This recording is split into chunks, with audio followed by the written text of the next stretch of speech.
All right. Good evening, everyone. And welcome to today's class.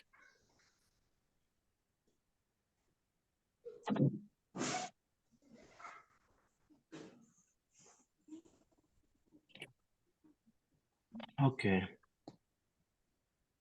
So this is week number 5. Week number 5. And today we are going to be looking at experiences. I've invited 3 of my PhD students, and they will be sharing the experiences with us this evening. All right, I can already see 2 of them in the house. So we need to start in earnest. I see Daniel, I see Moada. I will introduce you at appropriate time. But when you're presenting at the beginning, you can show your picture so that they can see you who is presenting. Of course, if you want to keep the picture throughout, you can do that. But after the introduction, you can put up the picture. That is addition to make, but it will be good for them to see the face. Usually when I'm presenting, I put the pictures out so that people are not distracted by looking at me and looking at the slide. Okay. All right. So welcome everyone. We have to start in earnest because we have quite a lot. So let's see how much we can cover this evening. Okay, so a short revision of what we talked about last week. Last week we were looking at somebody is not muted. Somebody is not muted. Somebody is not following the rule of the house, and I can hear that. Please mute yourself. Mute yourself. If you're not muted, mute yourself. Otherwise, I will kick you out. We are in the 5th week of the course, and we have emphasized that quite a lot. So if you're not muted, there is only one solution for you now. I can see many of you who are not muted. I can see many people who are not muted. Okay.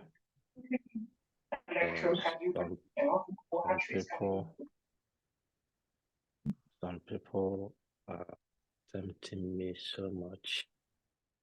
All right. Okay.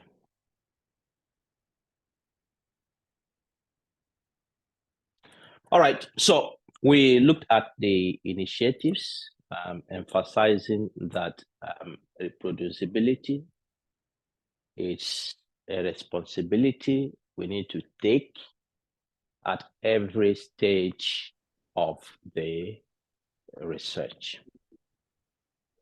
From the stage of designing the study to think reproducibly. All right. What's uni? What?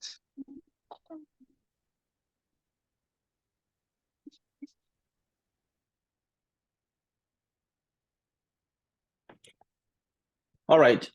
So you need to think reproducibly. And that stage is enhanced by bringing together a study group. Studies that are one-man show are likely to,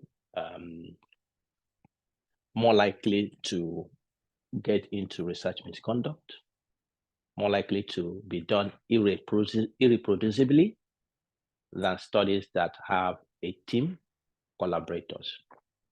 Because the teams The team and the collaborators offers you the opportunity for check and balances.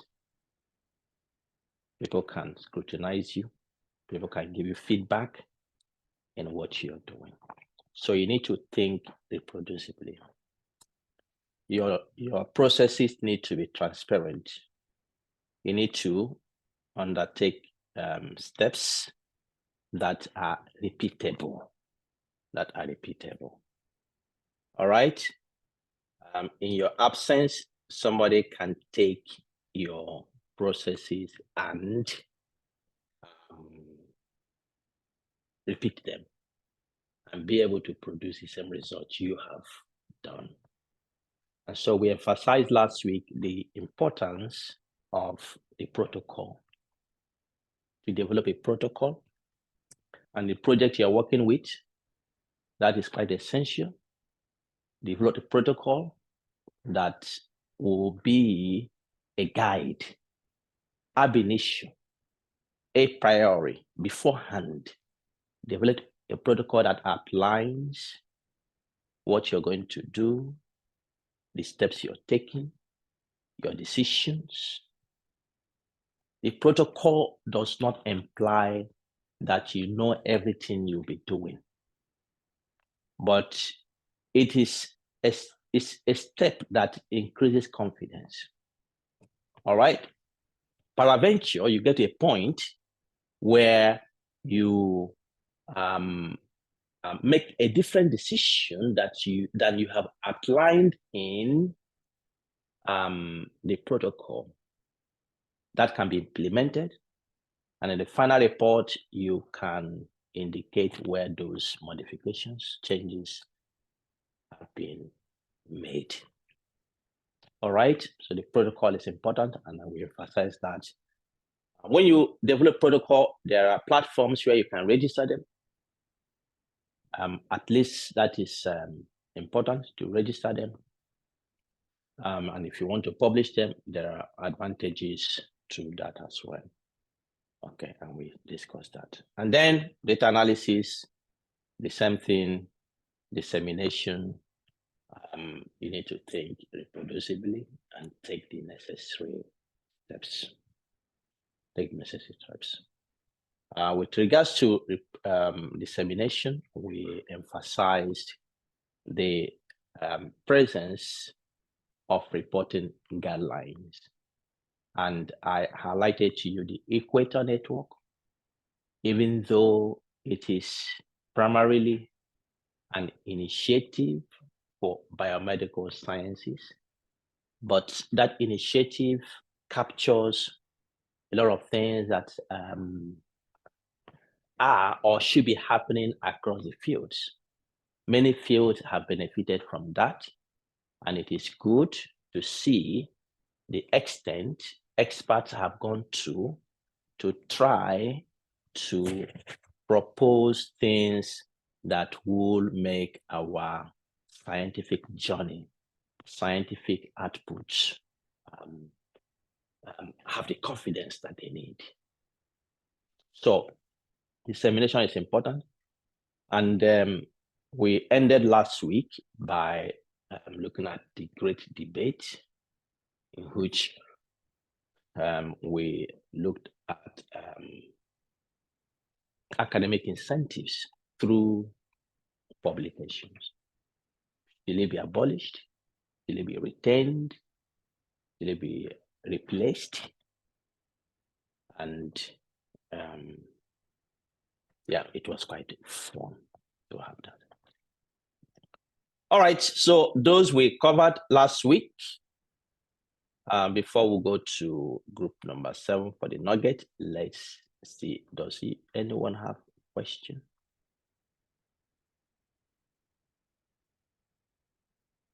Any question?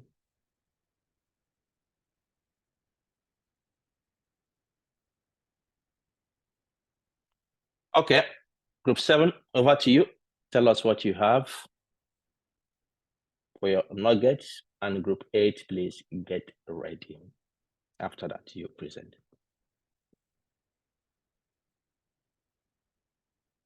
Yeah, Rachel Nabosa, are you presenting for group number 7? If so, please, Yes, the floor is yours.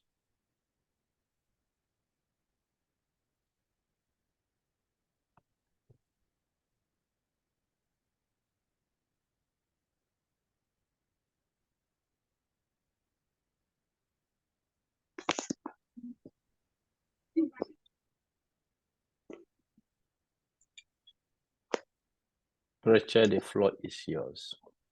I'm trying to share my screen. Mm-hmm.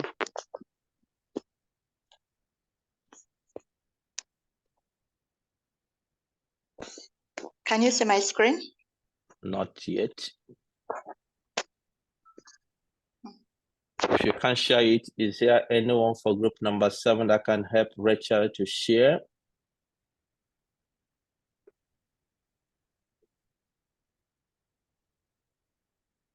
Because you're eating into your 5 minutes already.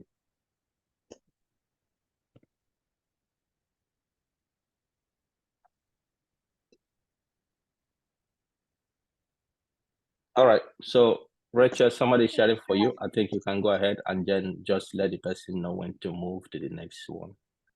All right. Good evening, everyone. Our nugget is Reboot Undergraduate Courses for Reproducibility by Catherine Burton, 2018. Next.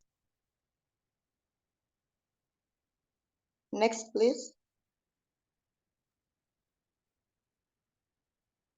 Yeah, that's the plan.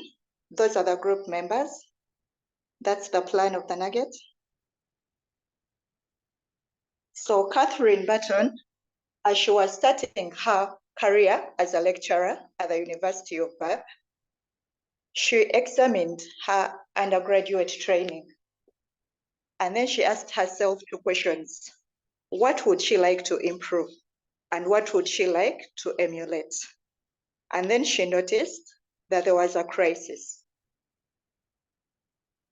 The reproducibility crisis was in full swing.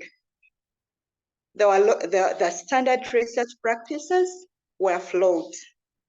For example, there was over-reliance on undersized studies, underpowered studies. There were a vast number of projects. There was limited time and resources to carry out these undergraduate projects, and all this would lead to irreproducible results. Most undergraduate theses would turn out to be frustrating to the students and the supervisors. Just a few of them would get to publish. And those would just be lucky, yes. So since there was a reproducibility crisis in the undergraduate research, they decided to find a solution to the problem. And the solution they got was collaboration. So what did they do? They decided to set up a consortium with 3 other universities. So they set up the GW4 Undergraduate Consortium. And the aim of this was to integrate rigorous research practices in undergraduate training, design studies with sufficient statistical power, and incorporate procedures such as pre-registration or protocols. But this kind of research, rigorous methods, would need a lot of time and resources. So the solution to this was collaboration. They decided that by the students working together, they could pull out their data collection efforts to achieve sufficient sample sizes. So this was an example of the whole procedure of how they did it. Step 1, a PhD student would develop the main research question, write the study protocol, and also manage the study. So step 2, the protocol would be distributed to 2 or 5 undergraduate students of each institution. And the undergraduate students would provide a secondary research question and an appropriate method. Then at the beginning of the final year of the undergraduate studies, they would hold a meeting and pitch out the research questions, the secondary research questions. And they would choose which questions would get to be part of the study. And in this way, every student would contribute to the design of the study. So step 4, the study protocol would be publicly registered on that website. And then data collection would go on for 4 months. And step 5, the students would come back to discuss the results and make the conclusions, and then write out the results for wider distribution. So in this way, the undergraduate students would get to be part of rigorous research. And then reproducibility would be guaranteed. So there were challenges in this. Consortium studies need more time to set up. They need more effort to coordinate, and they're not suitable for all types of research, such as laboratory studies, where consumables are expensive, and there are lack of conventions on how to recognize individual researchers, but there are benefits as well. The students get to network with other researchers from other institutions. They get exposed to better research practices, and they feel valued as part of a research team. And then the lecturers also get to align their teaching with research. So further thoughts from Catherine. She says early collaborative training could bring comfort and creativity to similar approaches in students' later research. And also collaboration between institutions can train students in open science and better prepares them for future challenges. Thank you.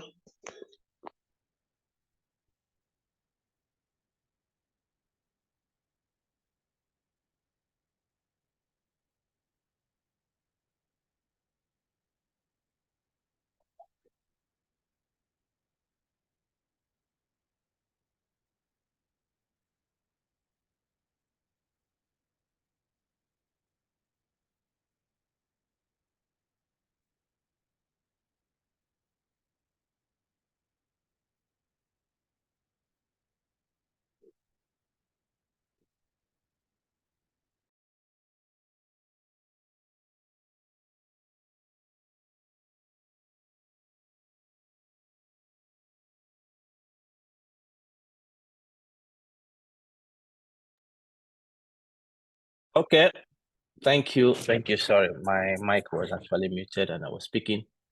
Group number 7, thank you for that. Group number 8, who is present for group number 8?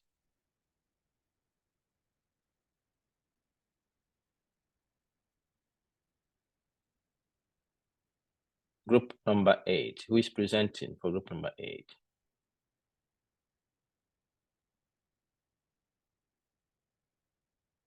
I thought we had up to group number 8 in this course.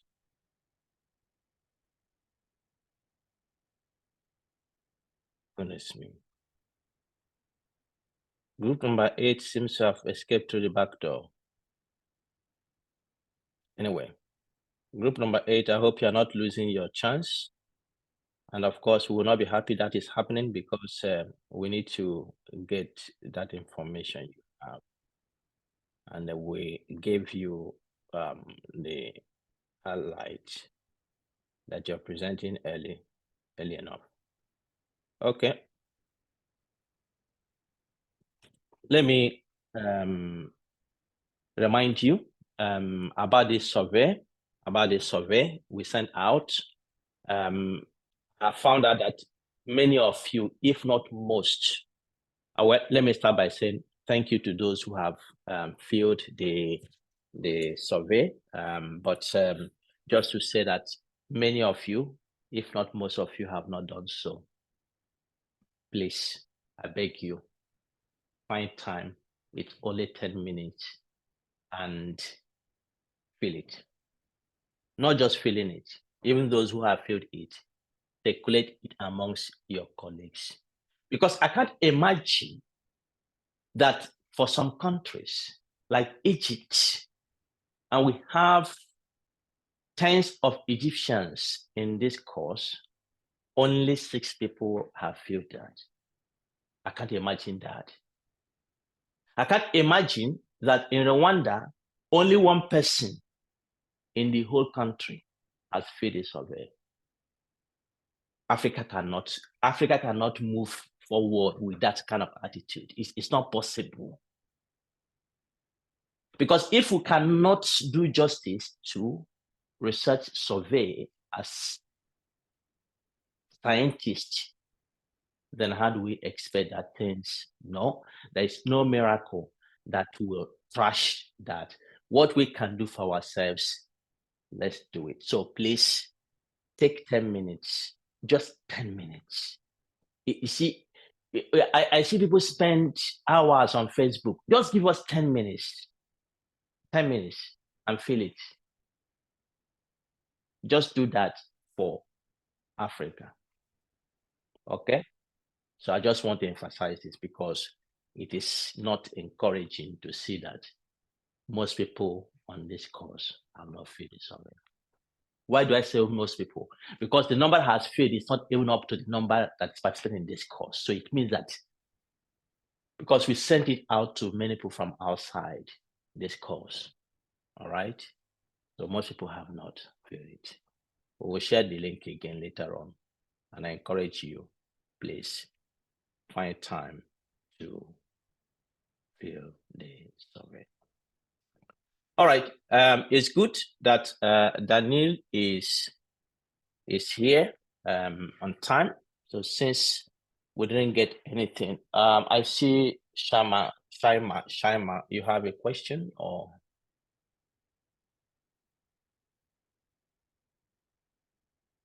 Yeah, I'm not having a question. I have 2 comments. First,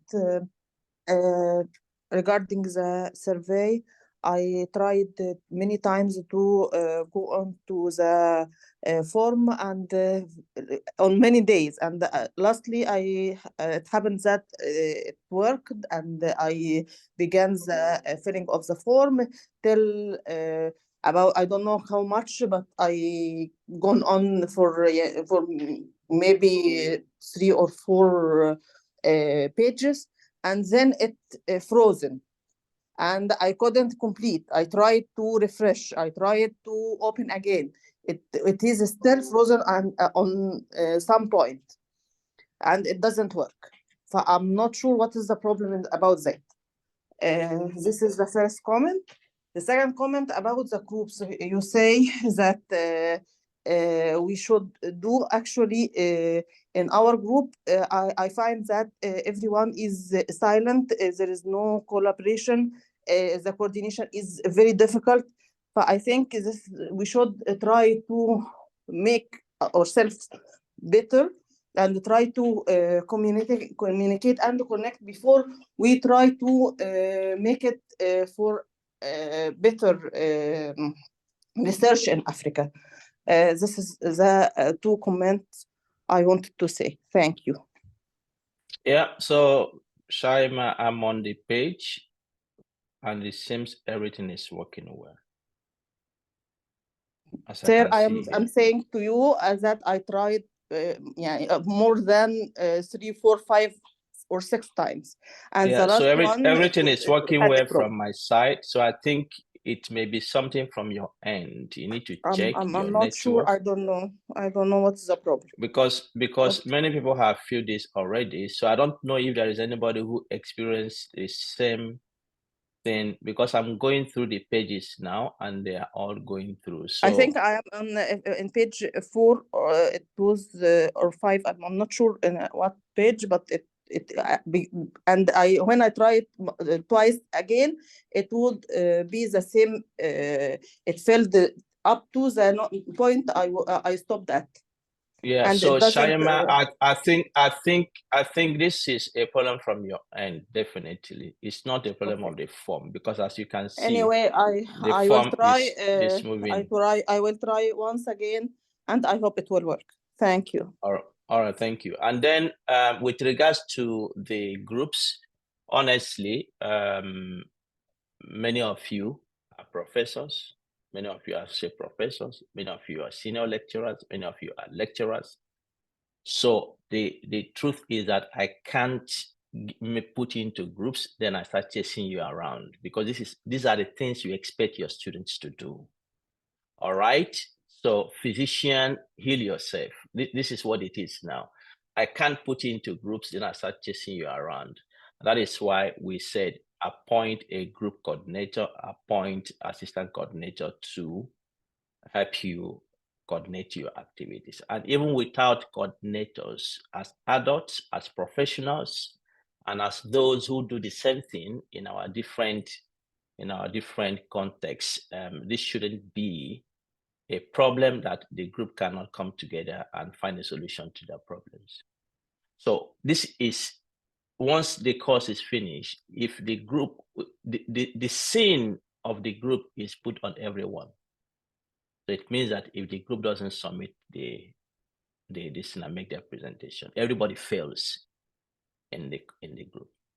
So any group that is not working together, you need to start doing that, because we can't be running away. And that is why we send the message, please, if you need assistance from the course coordinators, invite us to your group. All right, so that is noted. Thank you this evening, everyone. I want to introduce Daniel Lissik. Daniel Lissik is a PhD student of mine. He's Swedish. Of course, I think you have another citizenship as well. But Daniel is a medical doctor by training, and he has now entered the third year of his PhD. He's a peculiar medical doctor, and why I say that is that he's not just a medical doctor. He's a very prolific programmer. He can build websites. He can do anything that the computer can do. So he's really fantastic. It's not many medical doctors that can take the computer and code and do whatever they want to do. So Daniel is of that type. His PhD project is using AI, if you may call it, or machine learning to phenotype respiratory disease, asthma particularly, and also COVID-19. So it is good to invite him and the others who will speak this evening to share their experiences, how they have tried to navigate the issue of reproducibility in their research. All right, Daniel, I hand over to you. The floor is yours. Thank you. Hello, everyone, and thank you, Bright, for the introduction. Can you hear me? Yeah, hear you clearly. Yeah, right. And just let me know if can you see my presentation? Yeah.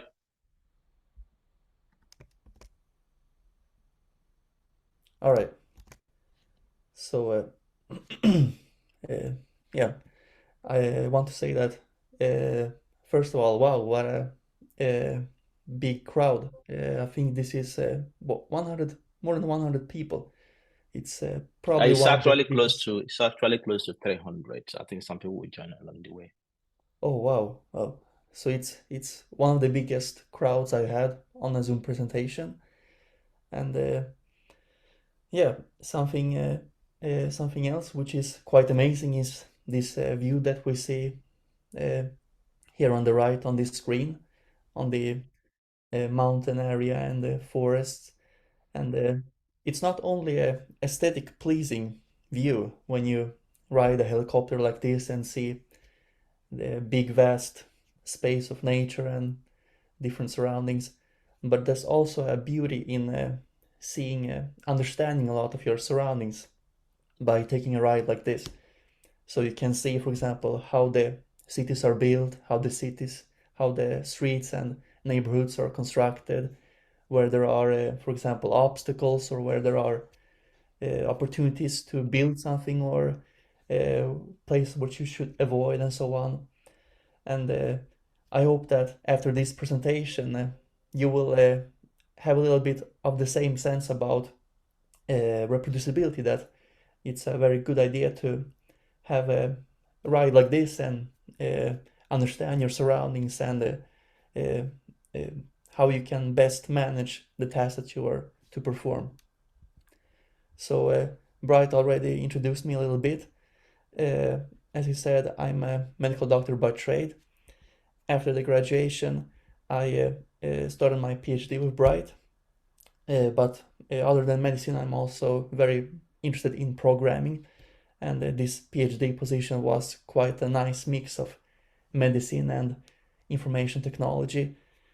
Basically, I'm doing a lot of AI machine learning on obstructive airway diseases, and doing many types of machine learning tasks, but primarily cluster analysis of different categorical data of postal service and so on, and trajectory analysis of longitudinal data to see developmental patterns of disease. But I'm also doing some more classic statistical analysis in my work, such as mortality analysis, as well as synthesis of evidences through systematic reviews, meta-analysis, and so on. And I'm using a variety of tools, some of which which I will mention a little bit more in detail in this presentation. So in this talk, I want to take a very practical take on this, because usually on presentations you forget most of it. So I want to just highlight different projects that I've been working with, and sharing with you the nuggets of wisdom, so to say, that I have learned that make a big difference in reproducibility, how to do it good, and what things to avoid. So I want to narrow it down to 3 pieces. First of all, the awareness of hurdles or challenges that may arise. Second is the knowledge of how actually you should practice reproducibility well. And 3, more of a mentality aspect.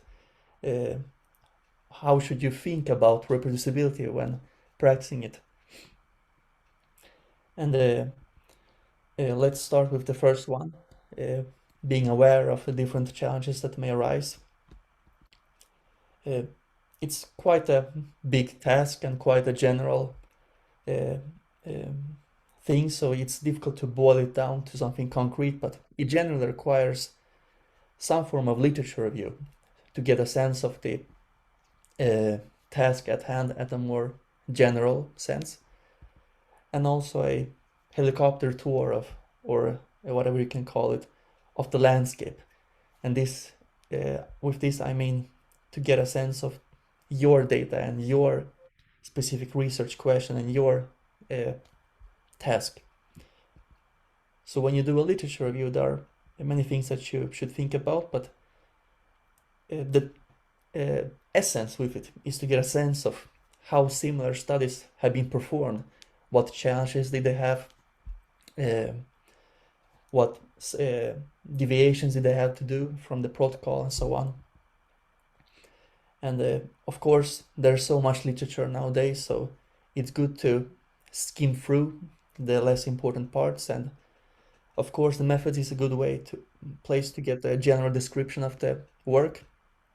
But then something which is often overlooked is the protocol and the supplementary material, which you should definitely look through in relevant papers to get a more detailed technical description of how they did the work, and also what things they had to tackle and perhaps deviate from their plans for. Also, discussion is a good place to look through a little bit to see the limitations that they have from the studies. as well as what they think lacks and should be done forward in subsequent studies.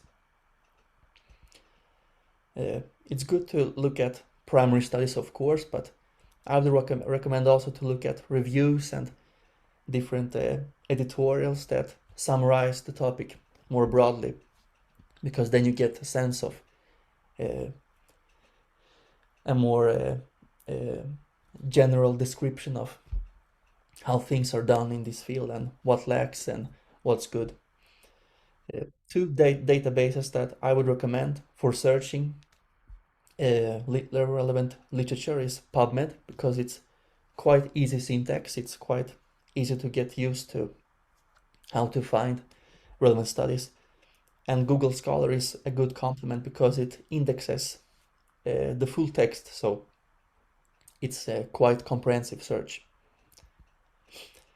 And maybe you already use it, but one thing I would recommend is using, for example, EndNote-Click or Zotero Connector or another web browser extension, because then you may download articles much quicker, especially when you're looking through a large body of research. It's very useful.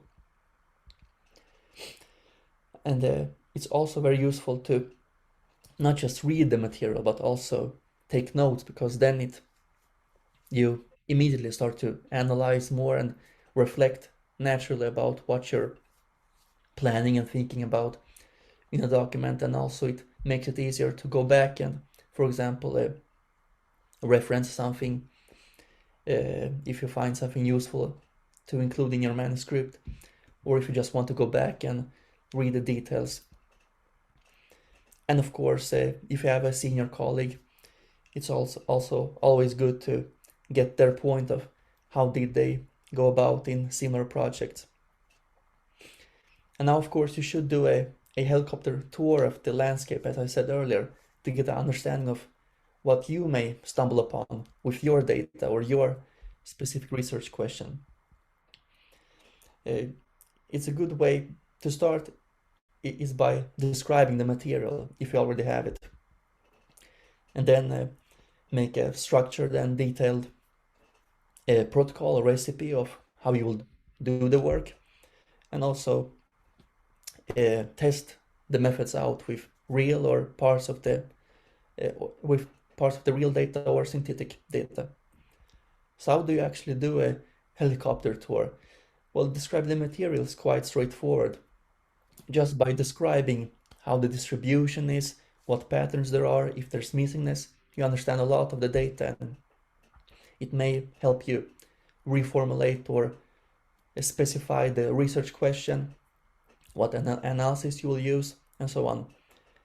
There are many programs that you can use for this. I would recommend using R, actually, even though it may be quite scary because it's purely programming based. There are many large language models such as ChatGPT nowadays, so you may get many things done without actually knowing how to write code, just by explaining what you want to do to the model. And then this also, with R, you can automate and document the steps in much more detail. RStudio is a good way to get started, because then you can install programs quite easily and read documentation and get help from that. And also one thing to think about is to not put too much detail on the visual things when you describe the data, because to some extent it's not about reproducibility anymore, but about the aesthetics. So if you want to automate the things that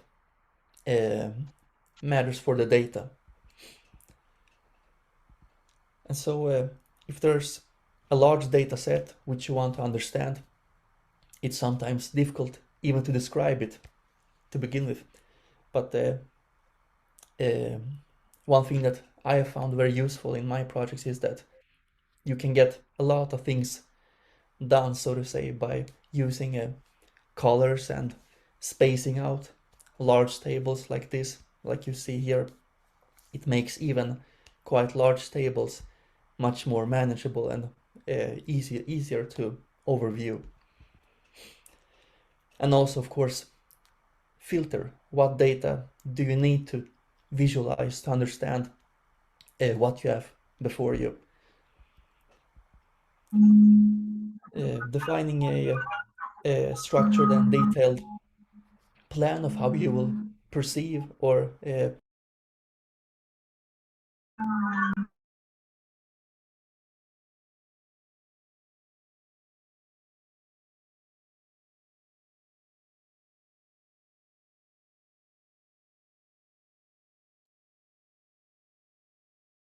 Daniel, we can't hear you. We can't hear you.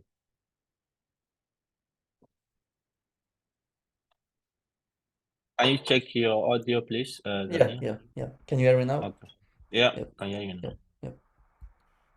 Yeah. So it's a good idea from what I have experienced, at least in my projects, is to start with the major steps and first try to paint with a big brush and see what do I want to achieve, and just take the major parts first, because then you often understand things that lack or things that need additional planning or considerations.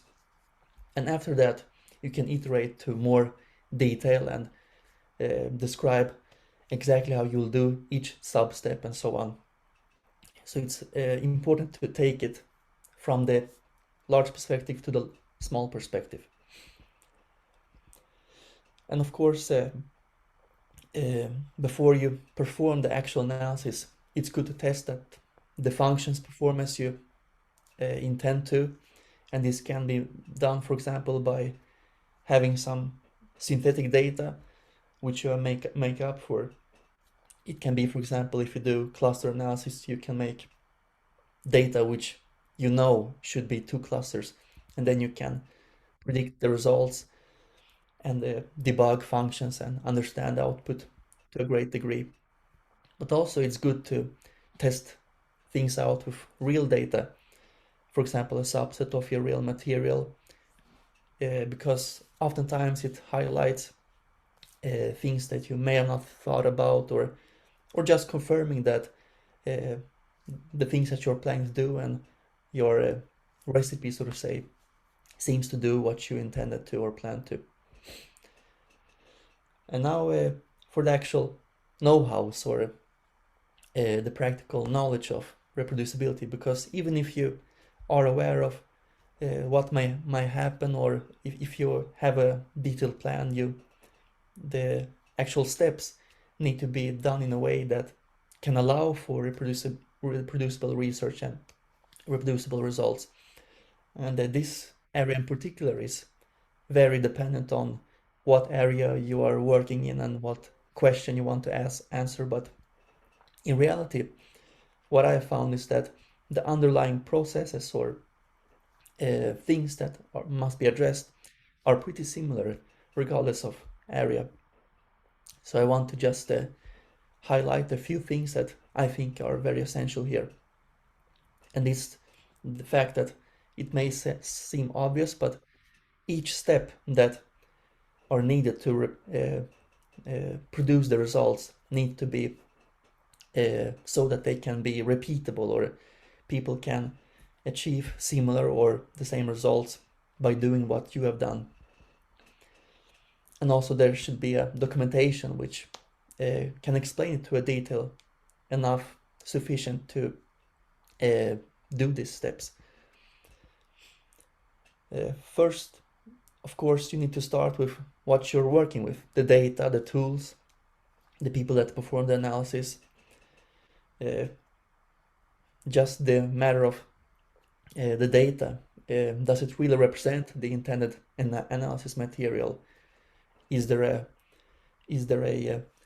a skewed selection of participants that will make it not generalizable, or has there been something in the step of selecting the data or subjects that will make the repetition of the same process produce completely different data? So you need to have a good understanding of what data do you have? Where does it come from? How was it collected? Is it what I intend to use to answer my research question?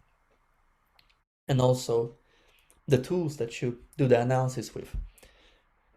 Is the output valid? Meaning, does it measure actually what I want to measure?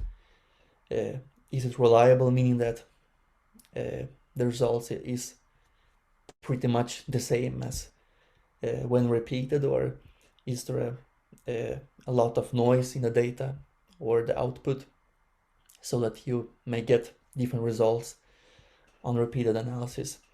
And also, who performs the analysis? There may be cases where everything is correct, but the person who performs analysis is not trained in this task, so he may perform something which someone redoing it will get another result just because the first person did some step incorrectly. So you need to have all of these steps in consideration when attempting to do reproducible science. Of course, data is very difficult to manage because there's so much variation between people, between samples, and so on. So standardization where you can will take you a long way in reproducibility. One thing which is quite obvious, but it's something which if it's given enough attention, it can make a huge difference. It's to really define variables in a way that is logical and transparent and concrete, and also standardize how you deal with atypical data. For example, if there are in some sample a few individuals with very, very different data, do you impute their data and or do you have a interval and then values outside is handled in some specific way and given a dummy variable value or something like that? And also even if you think about that, it's data by itself can be quite noisy if you don't put it in defined boxes. So where possible, it's good to structure the data, so to say. For example, by structuring the way you collect it through forms which you can only answer in a specific way or with specific options and so on. That can make the data much more manageable and results more repeatable and easier to work with. But you can't really escape randomness in many types of analysis, in many types of context. The statistics are non-deterministic, meaning that there's some form of randomness in the data or the analysis rather. For example, when doing machine learning, there are often random parameter initialization. So the parameters get random values from the beginning just to get a better end result. But this also makes it very important to have that in mind and make it reproducible. So for example, setting a seed, it's something which can be very helpful in statistical analysis on the computer.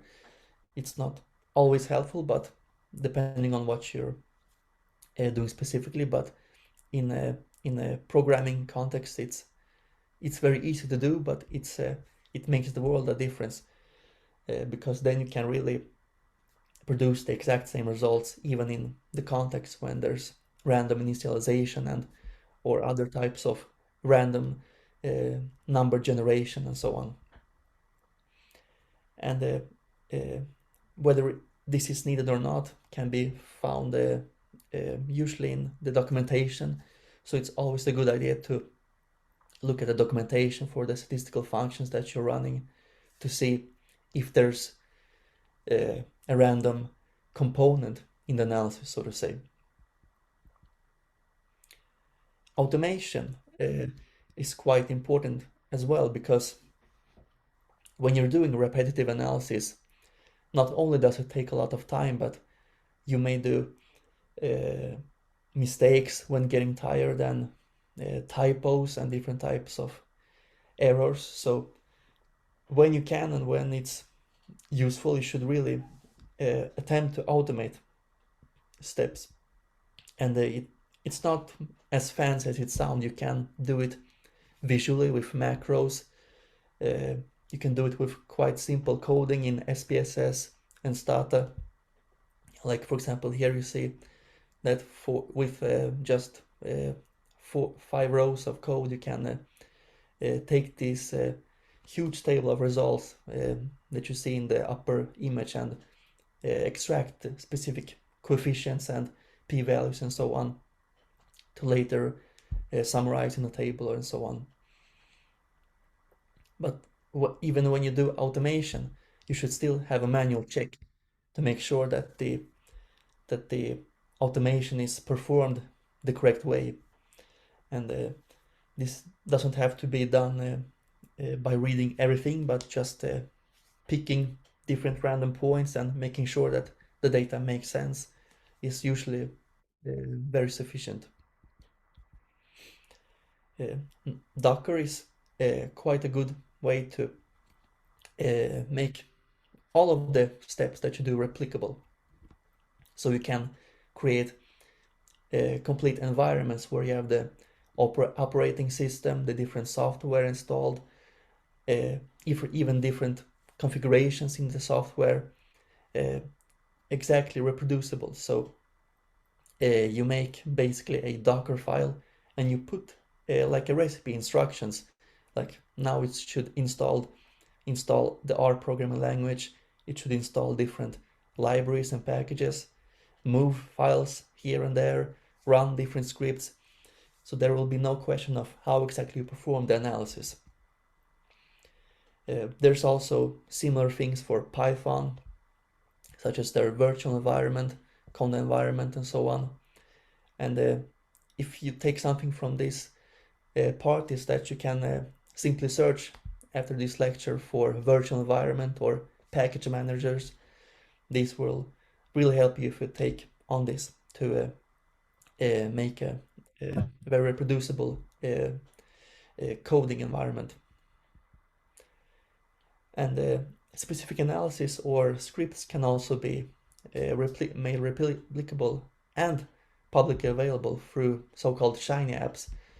These are graphical interfaces which you can publish and fiddle around with. As you see in this screenshot, you can make it dynamic so that you can either yourself or the reader can test different values out and see how the analysis change in real time. And there's free plan for Shiny apps, and you can use both R programming language and Python to host and run this analysis. But of course, you should think about the matter of data security, that you don't publish the raw sensitive data on such apps. And when it comes to documentation of the process, the central aspect here is how do you manage the data? And there are, of course, sensitive data, and here there may be different regulations where you live, what the nature of the study is. But then there's also the non-sensitive data, such as the nodes, protocols, the code, manuscript material, which should be handled differently. For the non-sensitive data, I would really recommend OneDrive, because many people use Google Docs, but I would really say that OneDrive is much more better in this aspect, because you can very easily sync with the Microsoft packages and collaborate in a much more powerful way than, for example, through Google Docs. There's also quite good free storage if you only work with documents. And actually, you don't need to pay if you use the web version of the Microsoft OneDrive. It's completely free. And you also get a version control of the documents. as a good way to understand or have possibility to go back. For example, if you have changed something and you want to revert to an earlier version, everything is automatically backed up, so nothing is lost from your data or progress. One thing that I would really recommend is to not throw out any documents or material if unless it's really necessary. So what I usually do is I create a folder which I call trash can or a recycle bin or something. Then I throw items into there which I don't need and not into the actual trash can where files get removed after 30 days. And that way you can really be sure that if you need to go back and see how did I do this or why did the results look like that, then you always have this data anyway. It's just tucked away in a safe space. And also, when you have worked with a project for a long time, it often becomes complex and things change and you redo things and change plans. So it's very important to have a systematic and clear structure of how you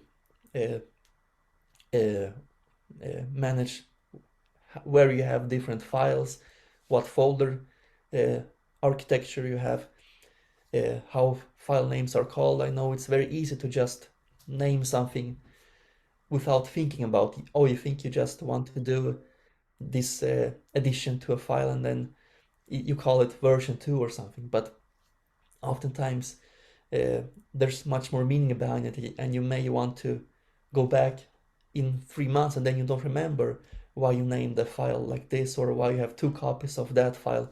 So it's very important to have a very clear naming and structure of your files and folders, because otherwise you will risk losing a lot of valuable time on just digging up things.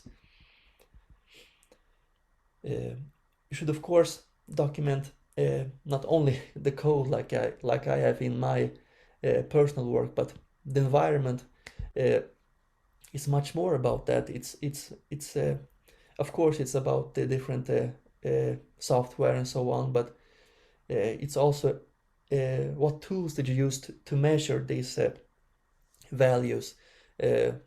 Maybe there's some configuration or some specific medium that you used, or some specific things that may be important for the reproducibility or for explaining to others how you did it. So you should really think about all of these steps that people will have no idea of how it went on in your lab or in your workplace, because it's usually not the case that it's as evident as it is for us how exactly things were done, and even for ourselves when going back in a few months' time or even longer. Another thing I want to recommend is, again, it's about code, but GitHub is a very good place to host different scripts. It doesn't have to be fancy scripts, it can be SPSS code or whatever it is. It also offers you a version control, so you can follow your development or how you change code and so on, and collaborate with others as well. You can get GitHub Pro for free if you sign up through education.github.com. If you want private repositories, so you don't want others to see your code. Although it's not the best for long-term storage, honestly, it's more for code and for documenting the code. Inside the code, it's important to not just write the code, but document inside the code what you're doing, especially for longer scripts. But something which I have learned is to really think about the balance, and my rule of thumb is to for each function or for each bigger task, you should have 1 or 2 lines which explain the principle or what happens in this block of code. I saw in the group 7 that they mentioned Open Science Framework. It's a very good tool to host practically any documents. and people will see what changes you made, and it's free to use, and you can document very well what you have done in your work process, and even create, for example, DOI objects, which is good for publishing and for longevity. So this is a very good tool for long-term storage of your overall research process. Definitely recommended. Of course, even though we have even if we do all these steps and we know what is ahead of us, and we know how to do the work we want to do, there will be unexpected turns and findings with the data and so on. And in those cases, it's important to not just focus on fixing the issue and then just moving on, but to document each such event as soon as it happens. This is an example from a systematic review that I'm doing, and here I'm documenting all of the deviations from the protocol that we have made, and it's very, very useful because it's easy to get frustrated and just try to find a solution, but then you may forget and not document it, and then it becomes an issue of you're not transparent if you forget it and you don't mention it in the final manuscript. And then if someone reads it, they may question your whole research, because if they found this, which you didn't document, this deviation, then one may wonder what more did you hide and so on. But yeah, ultimately, one of the most important things is, I think, the mentality that you have.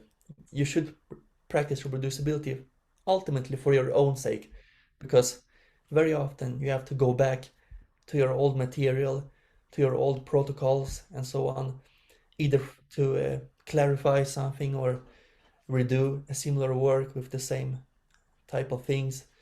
And many people don't even recognize their own handwriting after a long time. So for complex matters, it's very important to make things very, very clear so that you may go back and understand fully what you did and how you did it. And ultimately, you're also accountable for your research, so you need to have that in mind, because reproducibility, it's like a safety net for research. It's like a guarantee of, or not guarantee, but a way to increase at least the safety of, and how safe you can be in, or how reliable you can be in your research. So it's very important to think about that you are accountable for what you present in your research. So it's very important to practice reproducibility for your own sake and for your own good.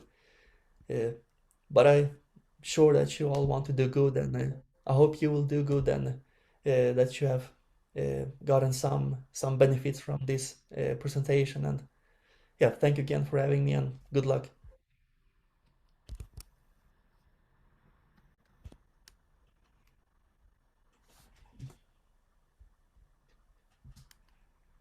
Right.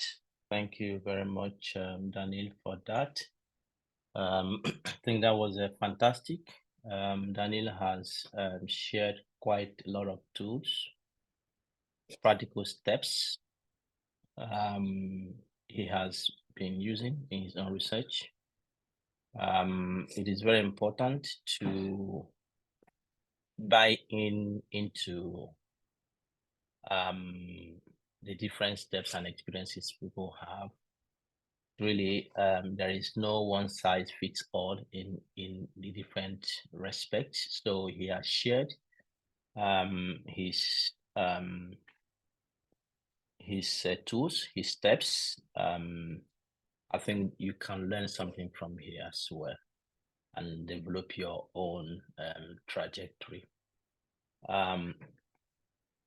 So Daniel, I hope it will be possible to share the presentation with them later on, is it? Yeah, absolutely. Yeah. Okay, so if you can send me as PDF later on, then I can distribute to them. Okay, yeah, I see that not many people are in the class today, and I hope some people have not made a choice to go and watch Mali and Abricos playing. Okay, well, there is always opportunity cost in everything we do in life. But please, let's open the floor for question. Do you have question for Daniel before he runs away? Any question? Any question? Anyone who has questions? Did you appreciate his presentation at all? Did you capture what he was talking about? Okay, I can see some commendation. But if you have any question or comments to what yes, okay, I have Abdul Hamidu, please. Hamidu, the floor is yours. Thank you, sir. Thank you very much for the presentation. My question is, some of us that are not into this programming language, how convenient will it be for us to work with Python and R and the rest of them? Or are you suggesting that we go and learn it?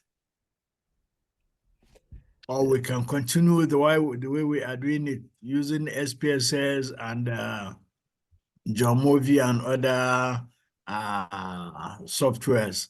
Thank you very much. Thank you.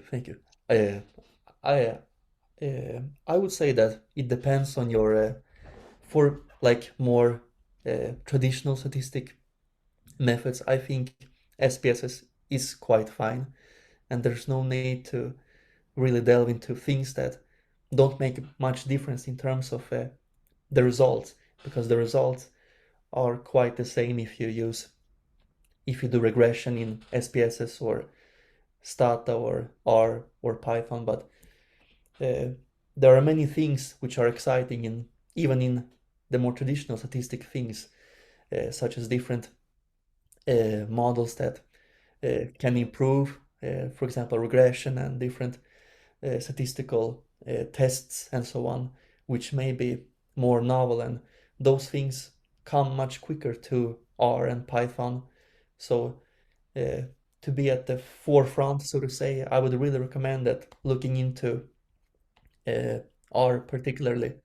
But it depends on your question, but I would definitely consider looking into it. And because nowadays, as I said, you don't need to actually learn how to program if you do quite basic things, because even if you stumble upon problems from code generated from large language models, you can quite often debug it through asking the same large language model, why doesn't this code work?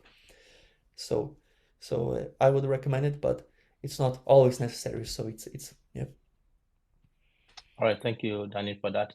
Just to add, I think following Daniel's presentation, he gave lots of principles than cookbook steps on whether to use R or Python. Some of you may not even be using any of these programs, but I think the emphasis he has made here is how do you go through your process that it is intuitive, is understandable. Somebody can take your work in your absence and make sense of it.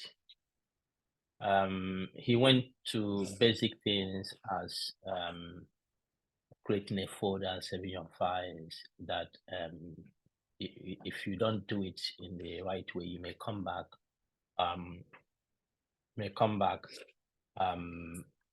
in a month's time, 2 months' time, 3 months' time, and you don't recognize what you have done. So the principles are important. So whether you are a qualitative researcher, you are not using any of these programs, or you are a quantitative person, you're using SPSS, you're using R, you're using any program, what do you do to ensure your research is transparent, is reproducible? And when you do that, it increases the confidence in your science. All right, I have Mercy Tinta, please. Good evening, everyone. And thank you, Mr. Daniel, for your presentation. If I really understood the non-sensitive parts of the data very well, I want to know how they are generated and if they are important or not important, how can we prevent them? Thank you. I'm sorry, I don't know what you mean with I mean, with non-sensitive, I just mean that this is not patient data, or this is the data which does not contain sensitive material from the privacy sense. So that's what I meant with non-sensitive data, that it's all the data that is, there's no harm if it gets out in the public. Yeah. If I understood your question right. All right, I think that is clear enough. Let's take the last person before we move to the next presenter. Pascal Canberry, please. Yes, hello, Daniel. Thank you for such a great presentation. Looking at the field of programming in general, whether Python, C++, or JavaScript, you know, everybody has different coding styles in which they write a different way of the code just to get the same answer. In looking at that, and then in terms of reproducibility, do you tend to get more difficult producing reproducible results, looking at the various coding styles of people in terms when you're looking at research in terms of AI and those things?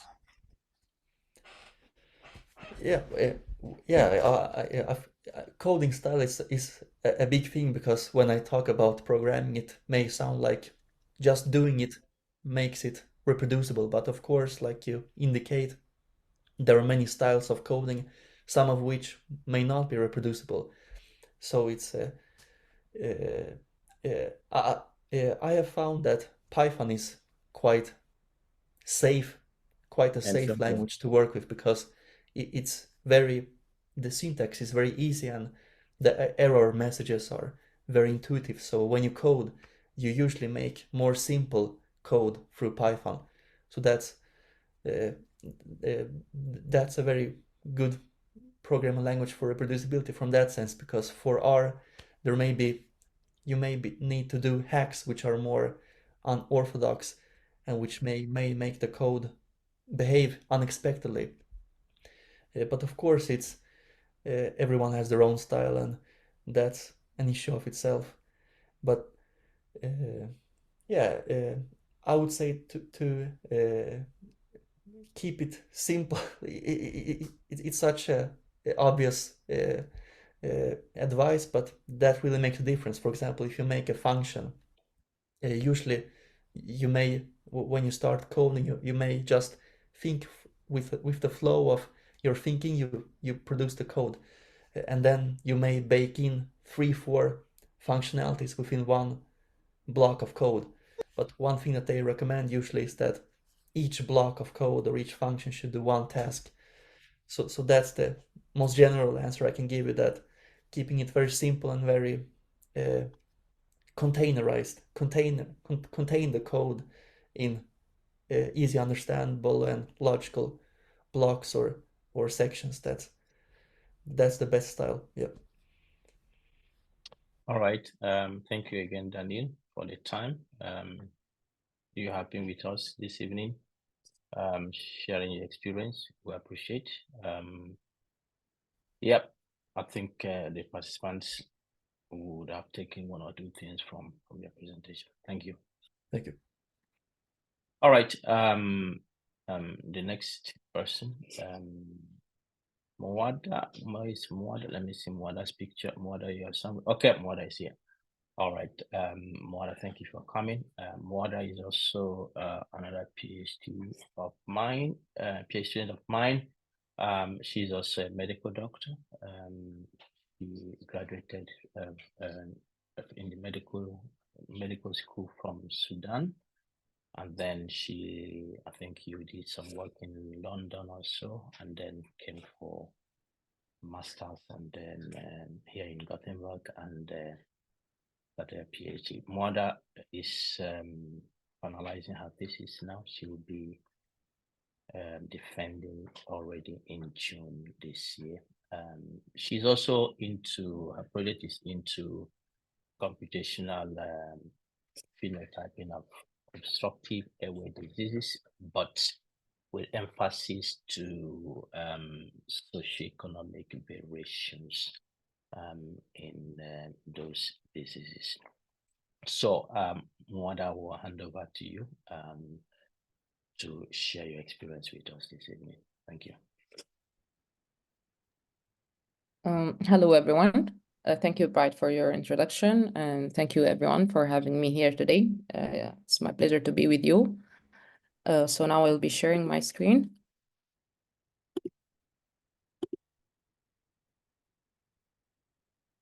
Can everyone see that? Yeah, we can see. We can see. Go ahead. So thank you very much, Bright, for the introduction again. And it's very pleasant and inspiring for me to see this bunch of aspiring African researchers and scholars being here today through this platform. I have heard about it, this platform from Bright, and me myself actually have benefited a lot from the material knowledge that was served and presented in it.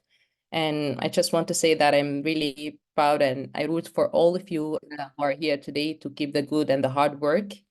I'm glad to be with you today, so to be sharing some simple nuggets on how I use and learned about reproducibility and how I'm implementing that in my research work.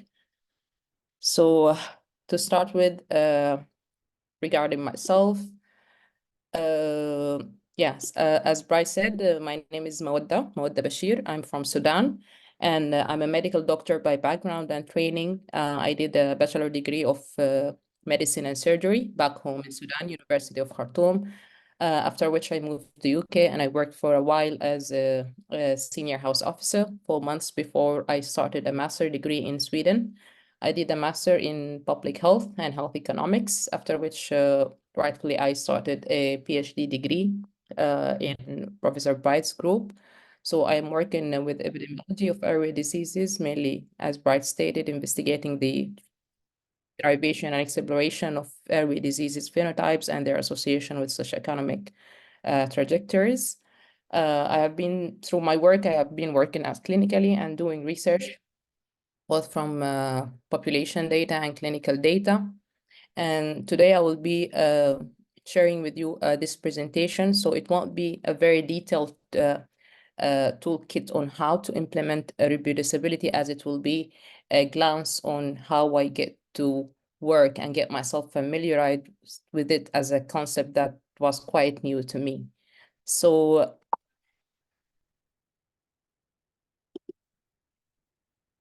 the first time I heard about reproducibility, that was during my medical school as part of the statistical component of the curriculum of community medicine. And yeah, so knowing about that, hearing about it, my knowledge about it was, it's just an idea of learning how to do your work the way that it can be repeated by others.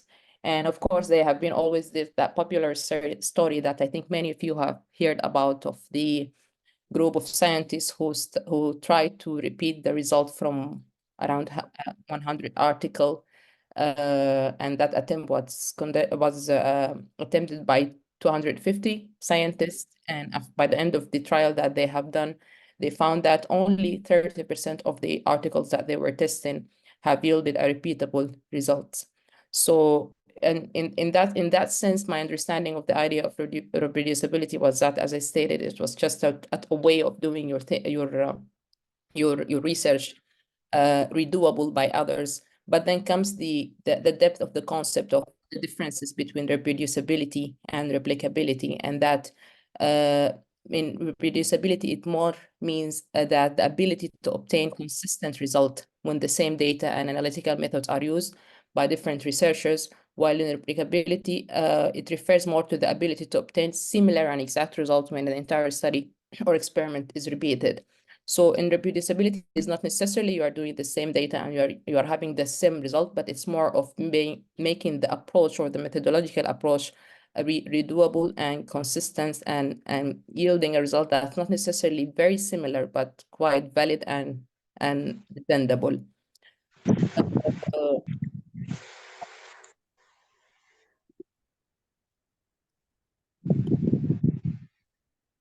And with working more through my research and through my studies, I have started to encounter the challenges, the points, and the steps of my work where the issue of reproducibility becomes relevant, and to be more clear, where I felt like why there is a real need for us while doing research as scholars to make sure that our work is reproducible. And in working individually, that, for example, resonates to me when working with multiple projects at the same time. So you are doing different work at the same time, working with data sets that might be similar in structure and in the type of variables that you are working with, but you still want to make sure that you are following everything at the right way, and you are doing, for example, similar naming approaches for the variables, but you still want to make to differentiate. You want to make difference between the several project folders that you're working with. Also, that was very reasonable to me in relation to timely tracking workflow. So while doing research, for example, by myself, after I graduated, I embarked in some research project that I had to continue working with for years. So for me, going back every time to the old folders and trying to relate and to link and to make sense of what I have done months ago would be a challenging thing if you don't follow a very correct and valid approach that help me tracking those changes that happens over time. And so this valid and correct approach was basically making my research being reproducible. Multiple users working at the same project also is something that was very challenging. And when you're working with this, and I think many of you would have encountered that, you find that, for example, working with the same data, another scholar would do different approaches of naming or of handling the data. And if you don't document and he doesn't document that, so when you get to look at his work, you don't make sense of what is going on. So this is also was one of the important aspects where the concept of reproducibility made a lot of sense. Revisions and corrections from journals. And this is something that I have encountered when I started my PhD. So you would submit an article and you would be waiting for revisions. The revisions sometimes would take a lot of time. I remember that throughout that period of COVID, we had a paper that also we heard from the reviewers about it almost a year after. So going back to the same work and to the same project to look at what has happened and what we have done and to answer the queries and questions was something that would be very challenging if we wouldn't follow a reproducible approach that would help me, for example, personally keep track of what I have done by documenting everything and make it clear.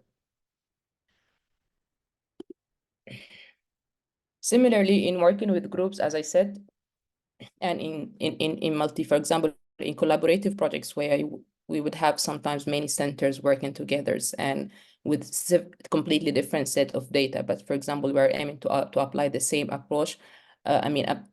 Implementing or following a very reproducible approach was something that was very helpful in making things easier to follow and more flexible and smooth for us to apply that. So sharing data between several users and several centers would be something that's more meaningful and informative when we do things at a certain way that is standardized and reproducible through the different centers, for example, or the collaborators.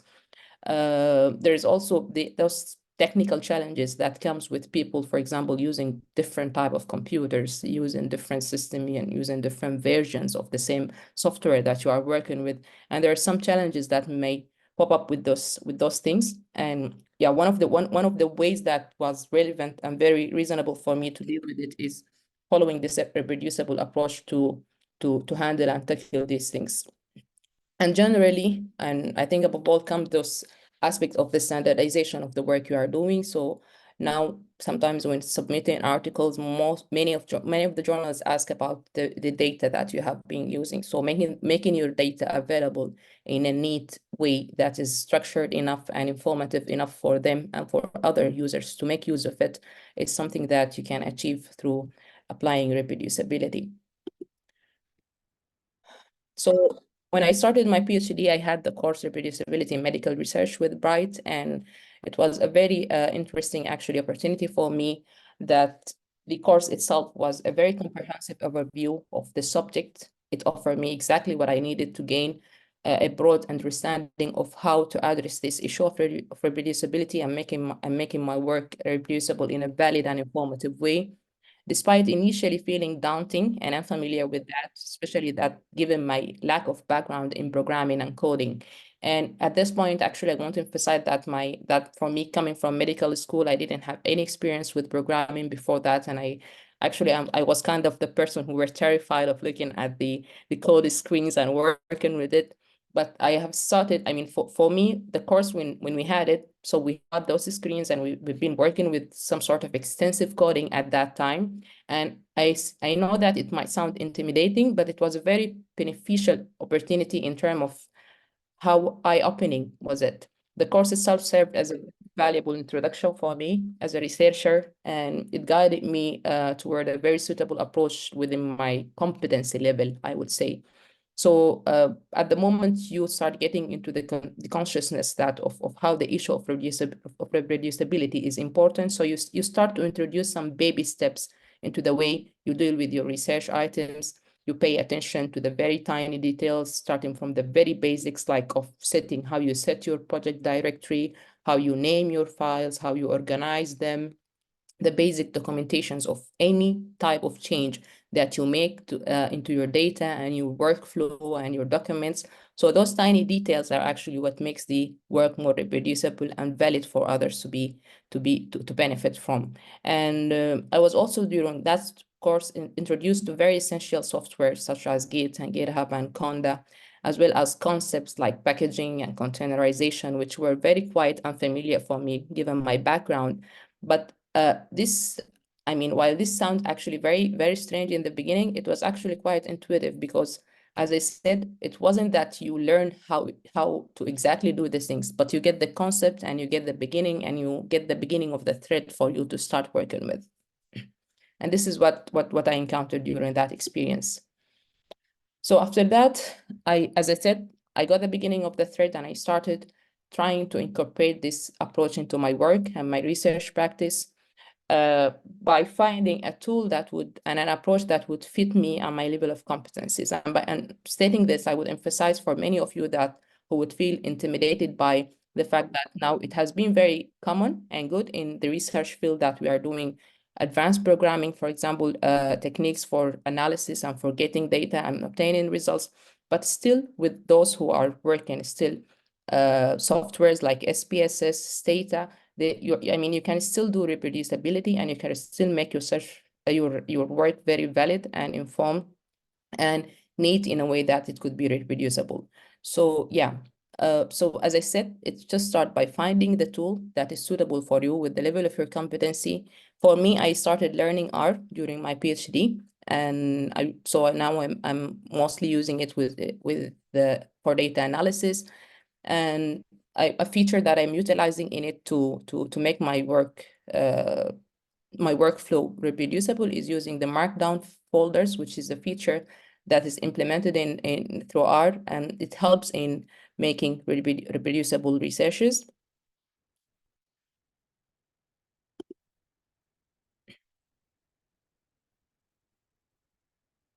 So how I take that through my workflow or my approach is, but very simply, this is not going to be, just want to emphasize that this will be just an overview of how I incorporate reproducibility principles into my daily research work. So it's not a detailed step-by-step guide for all of you to follow. Those of you who are working with R or it might find this familiar, but I know that for some of you, this might be completely off point, but I understand that. And as I said, it's just the matter of baby step that you introduce into your daily practice to to start getting familiar with that. And so this will be mainly a glimpse of my basic approach and to make you familiar with it. So typically when conducting research, we customize to the practice of working with data, analyzing data, producing results. And by this view, I want just you to make you more familiar with the part of practicing research where your work become reproducible. So it's not only about analyzing and getting the data, it's about making in-between steps that make your work get reproducible and valid in that manner. So for me, for example, I work with R, and R is a software that's open for that's available for free for people to download. I installed it in my computer and I set it in a proper manner as indicated. And I started the work mainly by creating an R project for the flow that I'm working with. And by creating the project, I would say that it's just a directory or a file directory that I name after the project, for example, that we are working with. For example, as Asthma and Social Gradient was one of the projects that I work with. So that would be the name of the project directory I will be working with. Within that project directory or main folder, I would have some subfolders that are named, for example, results, figures, and codes according to the context that I will be putting into it. Initializing Git repository and working with Git. So Git, as Daniel have talked about, is also a very useful online platform for you to save your material. So I initialize that repository, which is also some sort of an online folder or box that would have your data. And I link that one to my computer. So any work that I will be doing on with my computer, I can link it to this online box or box that is located online, and I can update that with all the changes and the inputs that I add into my work and my folders.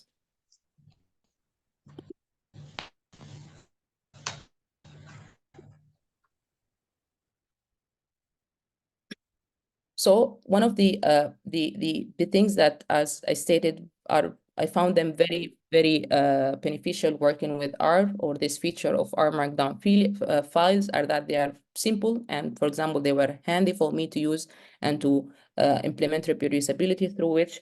So those are files that you can literally write in terms of codes. You can write your codes, all the information that you want to add to the code, add descriptive information that are specifically informative of what this part of code is doing. And the feature that you can get out of it is that when you knit this file or you run the code in that file, you get a very neat report in form of either Word, PDF, PowerPoint file that have all the information that are presented in the analysis. So this is the very basic idea of using R and R Markdown folders into producing reports of results that are reproducible in linkage with GitHub.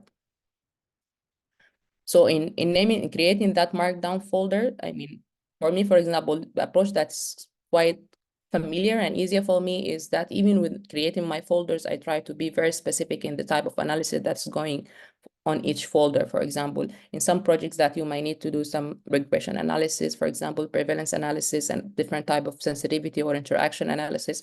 So I always try to subdivide my folders in a manner that would make following up the changes easier with time, and the documentation would be more clear and the files would be less cluttered, for example. And for me, even netting the results and producing the final report would make it easier according to the type of analysis that I would be doing.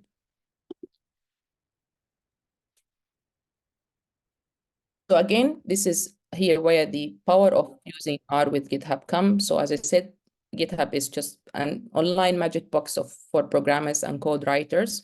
It's a web-based platform that acts as a centralized hub where, for example, you can store your work from your computer and make it accessible to others. So every time you update or change anything in your computer or your working files, you can label those changes and state that, for example, others can still easily track those changes and access them and see them.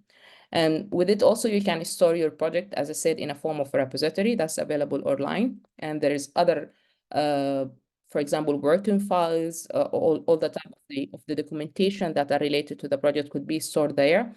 It also have a feature that allows for letting others view your work and fix it. So this is one of the very effective tools, for example, that would come into action when you are working in collaborations and with others. So it creates an organized space where many people can work on different aspects of project simultaneously. Plus, you can access your work from any computer and pick up where you left off.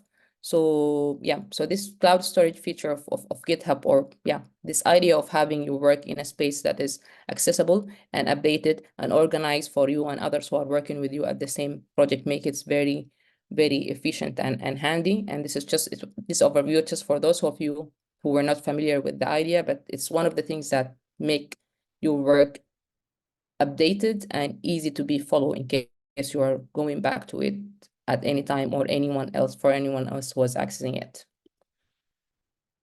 So one of the things that I do also after that is I always go back to my repository in GitHub, trying to check and to make sure that all the information I have there are updated, and that everything is working properly, and the data that are there are for example up to date or consistent with what I have in my computer.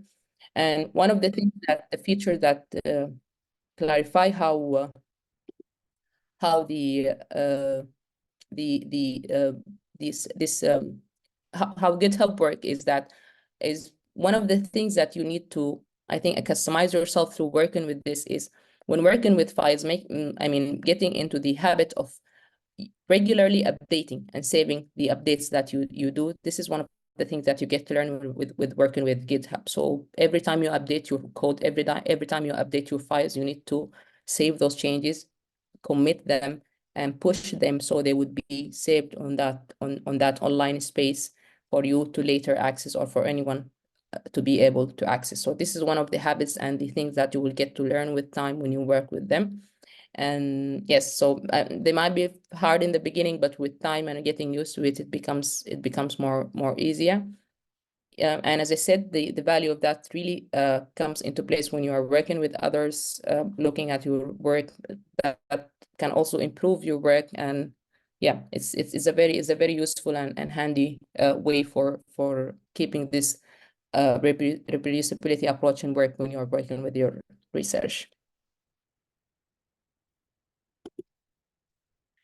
So when it comes to the challenges, and that for example, I would personally say, yeah, when implementing this approach, it's essential that to acknowledge that at the beginning that there are challenges, and that while the ideal scenario when we're doing a research, hoping for it to be reproducible, is that someone who's easily access your code, knit the whole result, and get to visualize the full report. Some practical issues sometimes come into play, and those challenges actually include dealing with different software versions, varying packages versions, and even different computer systems. In one of my projects, where we diligently actually followed a reproducible approach without issues, and that was working properly, we unexpectedly faced a problem when revisiting the project a year later. So despite the very numerous attempts that we tried to understand the issue and what was going on, we were surprised that that the only problem actually that arose because the simple fact that I changed my computer. Yeah, so I updated from an M2 and updated to an M2 version of my Mac from the old Intel one, and that actually changed and impacted the functionality of Docker, which was the software system that we used to implement reproducibility during that project. So this is just an example of how sometimes things can still go wrong. And for you who are coming from backgrounds sometimes that couldn't be very technical, it may get terrifying, because yeah, when things are going well and everything is fine from the beginning, the moment that you lose you don't even know where to start searching for the problem. So, but yeah, I mean, I was lucky to have help from my postdoc, who was a technical guy working with those things, and he managed to solve it. But I just wanted to emphasize that it is not easy in the beginning, and with time you get familiar with how things could happen, or how problems could where problems could arise and how you deal with them. And in speaking of that, also the good thing is those software like R and GitHub, they come with built-in features that help in solving this issue. So there are some packages in R, for example, that are specifically designed for dealing with this, with the fact that, for example, you might be sharing your project with someone who is using different version of the program or with different version of the packages. So yeah, those softwares, when we learn about them and we get familiar with using them, you get to know that there are some built-in features that would make it easier for you to deal with such challenges when they arise. But as I said, it's just a matter of consistency and updated knowledge to, and the baby steps to take into getting to deal with that. So the good of doing this, of course, is the utmost. I mean, the organized workflow that you get by incorporating reproducibility into your daily work practice. I mean, personally, I have experienced a very significant benefits in I mean, it goes beyond actually the organization. For example, I mean, personally, I'm an ADHD person, so following up with the details and going back into project that I have left, for example, years ago, would be a very challenging things for me to pick up why I have left them. But yes, I mean, doing this and starting incorporating it into my daily practice has made a big difference for me in that.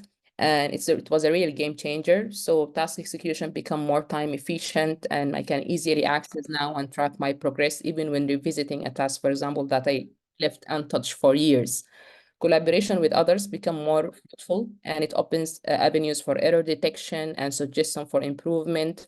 There is a very huge sense of satisfaction when someone else, for example, access your code and transform a page-long code into just 2 lines because he knows how to do the thing better.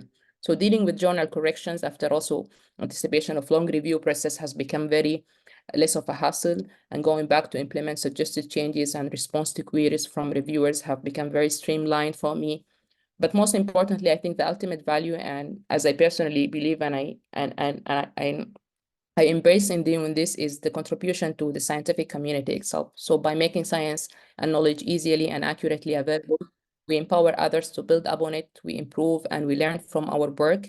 So it's a collective effort that we enhance, and the accessibility and reliability of scientific knowledge becomes better. So of course, the good outweighs the hardships, I would say, or the challenges. So this is a very nice picture that I like about, it says in case of fire, so you git commit, git push. These are the commands that you do to save your data from your computer to the online space, as I said, and you then leave the building. But I hope that you don't get into this situation. Thank you very much for listening. By this, I came to the end of this presentation. All right, thank you so much, Mwanda. Like I said, when Daniel presented, there is really no one size fits all. So you can see Mwanda's experience. She has shared her experiences, her challenges, the benefits she's getting from all these, where she started and where she is now. One thing she mentioned that is very interesting is learning how to take the baby steps. It means that once there is a will, there is always a way. So you need to make a decision to begin to follow these principles. And then with time, you begin to see that life is easy. It's not that big mountain. And when you get to the place where she is now, you begin to enjoy the moment, because the scientific process is very much unpredictable in many ways. Like she said, nobody knew COVID will come. If everybody knew COVID will come, would have made appropriate plans. COVID affected many things, even our daily data collection in our research clinic, where we bring participants. So we had to stop data collection because it was not allowed. And then when we returned back, the nurses were trying to figure out where they stopped. You know, everybody needed to start all over again. And so if you do not have a good process of accountability documentation, then it becomes a whole mess. So she mentioned that during the COVID, one of our papers took almost a year, and life would be so frustrated for you if what the reviewers are asking is something that you actually did, but at the time you don't know how you did it anymore. Life can be very frustrating in that. So it's good to put in place tools, put in place documentations, put in place reminders of how you have come through your research. And she mentioned something that is important. It is not only about herself, but to also support the progress of the scientific community. And that is one of the things in the case studies we reviewed in the second class, where we saw a mess that is happening with renowned experts in the field who went to do things that we cannot attest to. So it is important that we think beyond ourselves, to think that whatever good we do, whatever step we take, it is to increase what the scientific community does. And by doing that, we increase confidence in what we do, and the society can buy into our endeavors. All right, so thank you very much, Mwada, for that. Do you have any question, anyone, or comment? Please, let's hear you before Mwada runs out.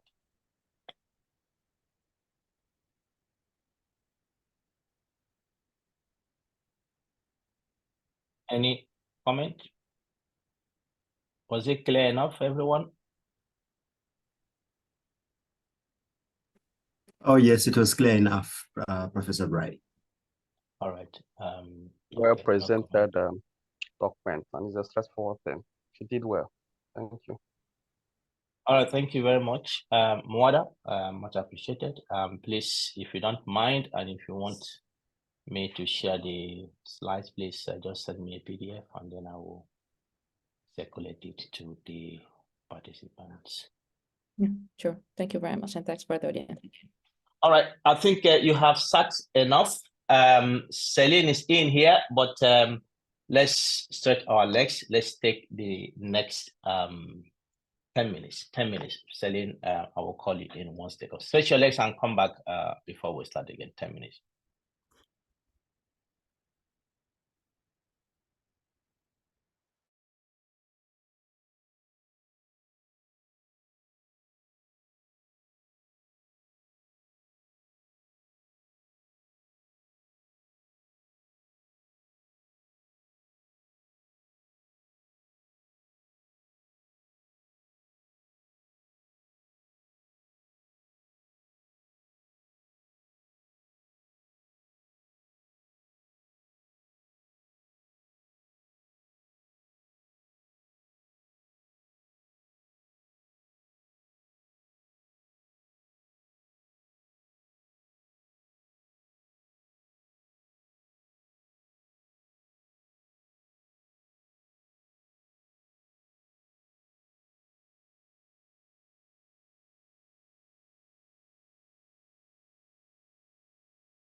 All right. Let's get started. Celine is here. Okay. Celine is here. All right. The last person, Celine, another of my PhD students, who will tell also her own perspective. I brought the three of them, and as you can see, every person has his or her own story to tell. So Celine is going to add to what you have heard already. Celine is also a medical doctor. She has specialists in respiratory medicine. And she's from Turkey. And she's also into the third year. She has just finished the second year of her PhD. She has entered into the third year of her PhD. Celine is very multitasking, and I hope that you will find her presentation beneficial. All right, Celine, the floor is yours. Thank you very much for the nice introduction, and good evening, everyone. I can share my screen.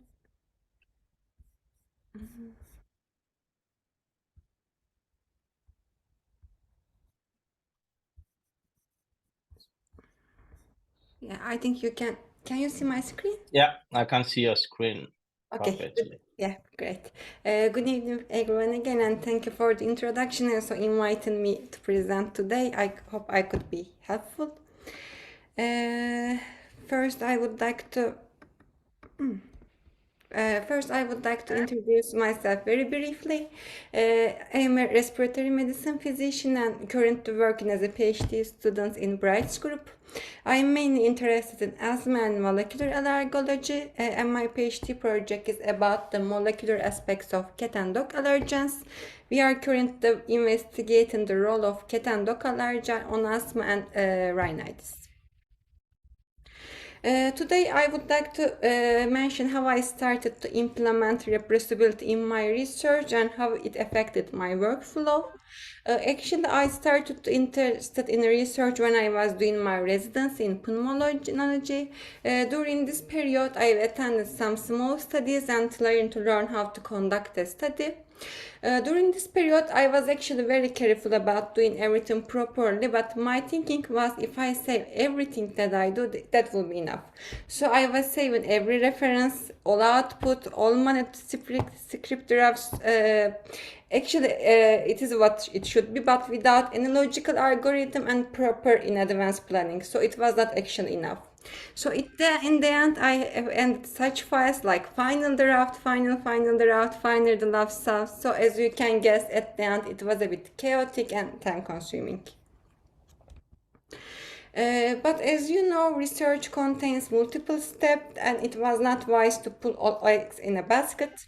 First, it was not systematically documented. There were lots of files to go through. Second, when you are leaving your institution, another person taking charge of your project. So every step should be traceable in a logical order, especially in big projects. So other persons or your colleagues could easily follow. Basically, leave it as you would like to find it. And also, it was very time consuming to do revisions. And if in case of any change, you need to do all steps from the beginning. So it actually would take lots of effort and time. And I feel like as I try to implement reproducibility in my research, I spent less time on the revision process, and overall it saves so much time.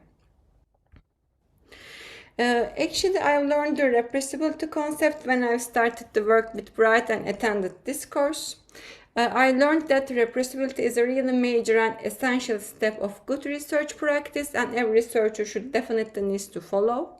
I am still learning it, not at my best, but I think it keeps better as you work on it.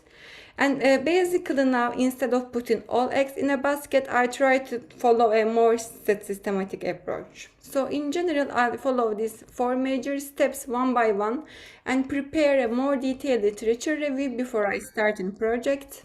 Prepare a more structured data management plan, a more structured data analysis plan. Personally, I think the most important is the game changer for me was the plan and documenting this plan, all the steps in advance. Of course, changes always happen along the way, but a well-prepared plan provides lots of benefits. And I think planning in advance and discussion these steps with your supervisor and colleagues in advance before you start your project is actually very helpful, because since they are more experienced in the field, they know the possible challenges, possible drawbacks better than you, so you can modify your plan before you actually start working on the projects. And it looks like at the beginning it was too much time for the planning and documentation and so on, but at the end I think it is saves so much time and energy. The first step I do before planning is the broad literature review. I generally prepare a search blog for online databases. I generally use PubMed or Google Scholar. It provides a more systematic approach. By that way, I can have a comprehensive picture of the literature and actually renew the search whenever I need.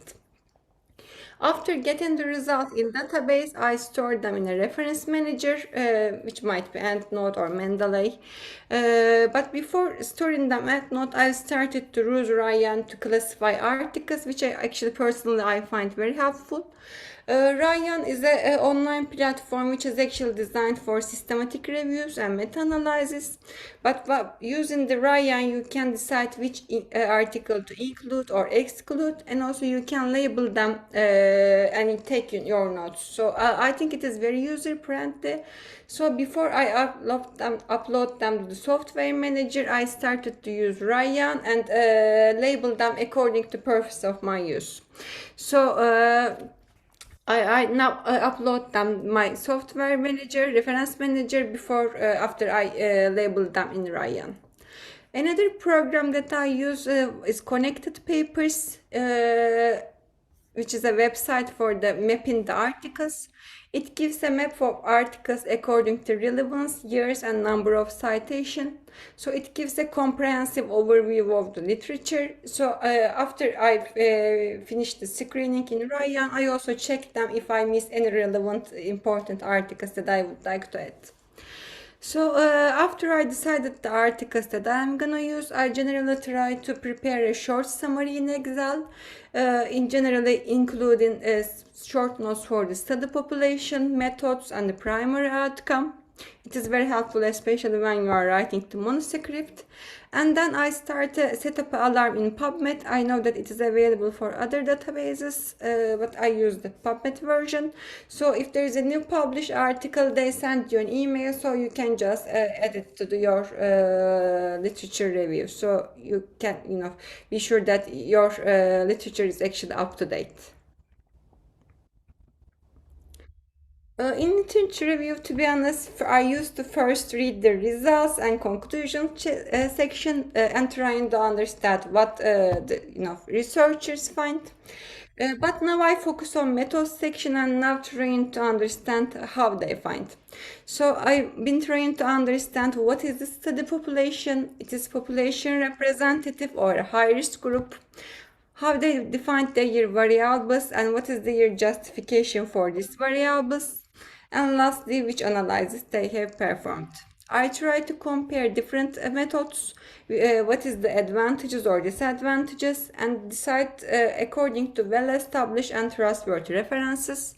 And also I always check the guidelines and task forces from major organizations, which could be really helpful, and also take a note of the key references that I could use.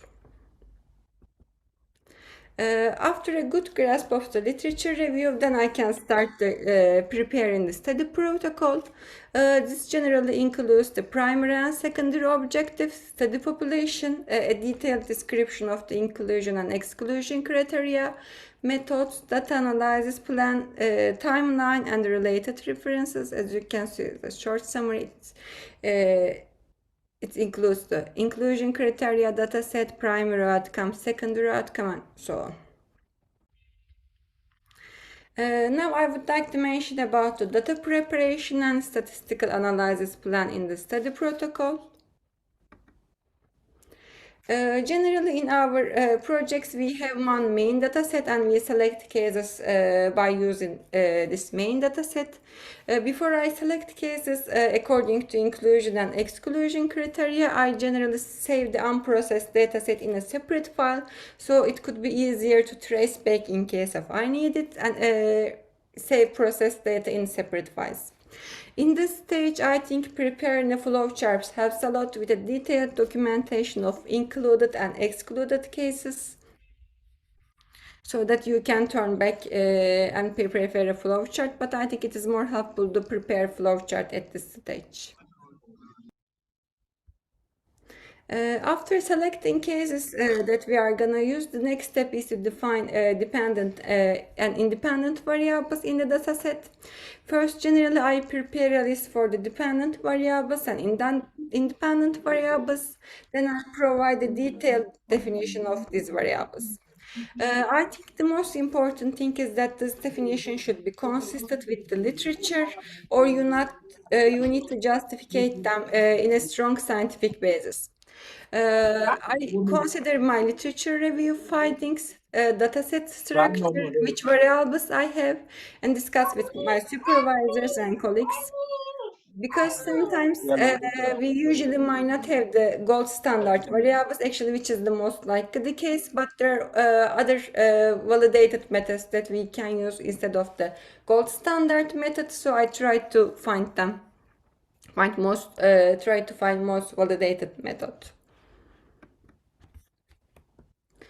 Then when I am preparing the independent and dependent variables, I save these syntaxes in a separate file so I could change them, reuse them easily, and also share with my colleagues.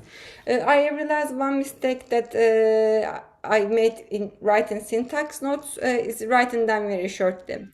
At that moment, it might seem very clear to you, but after a while, you might not remember them well. So I do not assume that I will remember it. Actually, I assume that I will probably forget it. So I try to write them now very clear and concise, so it could be easily understood by you and others after, for example, 5 years later. Another point is saving related references and the decision with regard to variable decisions. For instance, this is an example from our previous article. So in literature, actually, there is no well-established definition was the polysensitization that we are going to use. So we decided to use definition from a previous well-designed article. So when we submit this article, a reviewer asks us to use another definition or justify why we have defined that way.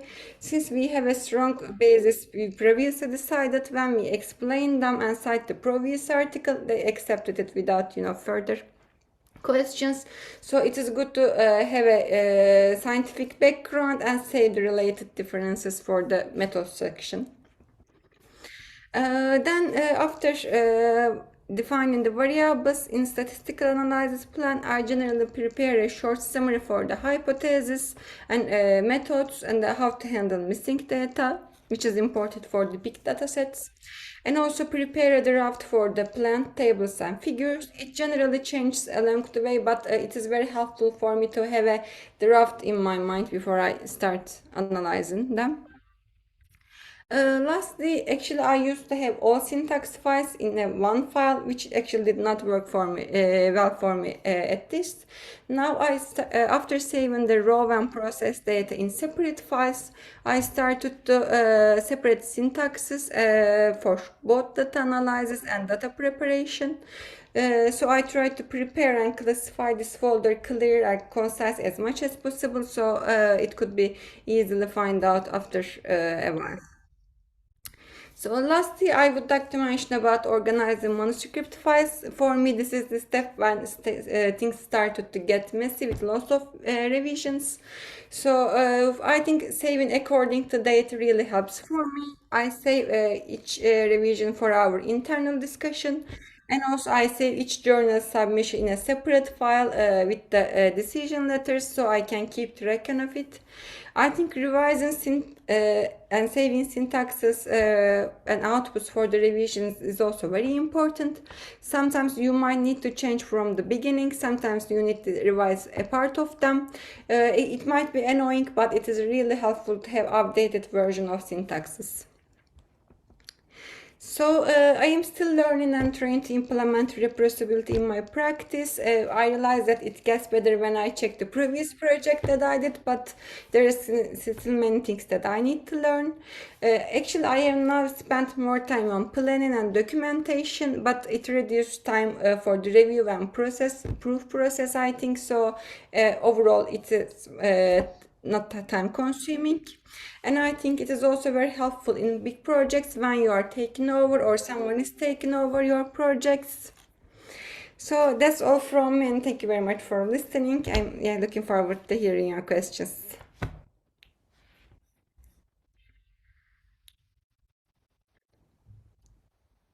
All right. Thank you so much, Celine. Yes, Celine has shared her experience.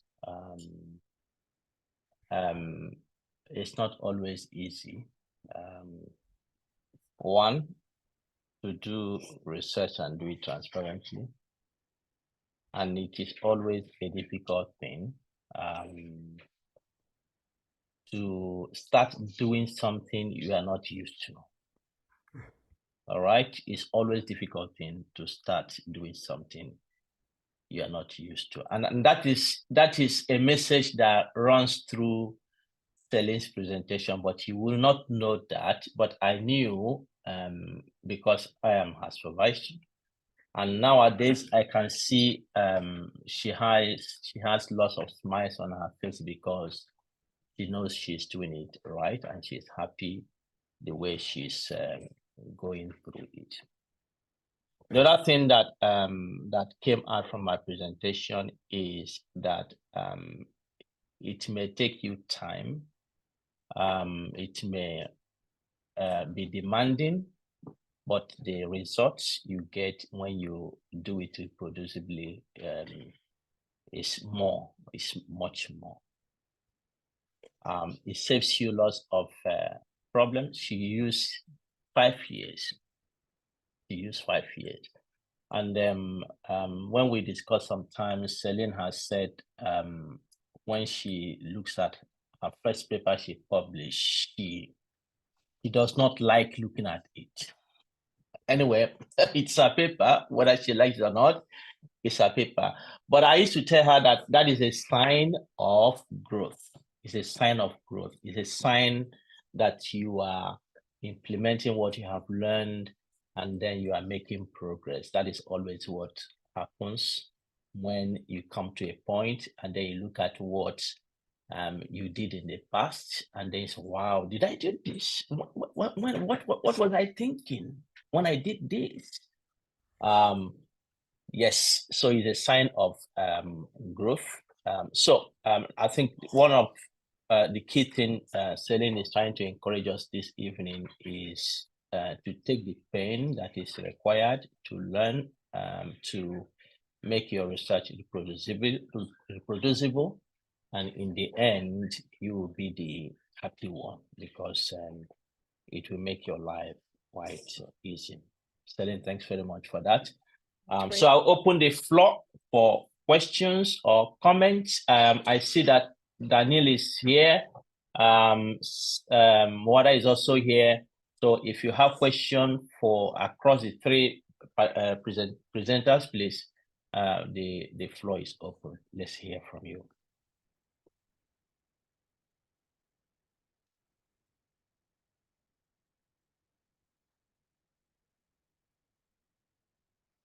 Anyone who has a question?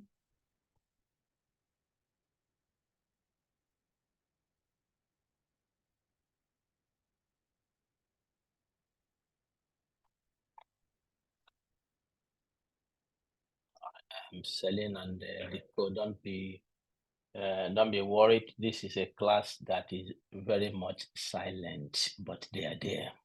They are getting the point you have made. Okay. Perhaps I will. If Daniel is still there, if you can open your picture and Mwada, I think I would like to ask some questions because the concept we have looked at here, there is always a difference between the North-South division of the world. Most of those who are participating in this course are Africans. Of course, we have some people joining from other places like Saudi Arabia and so on and so forth, but most are Africans. And then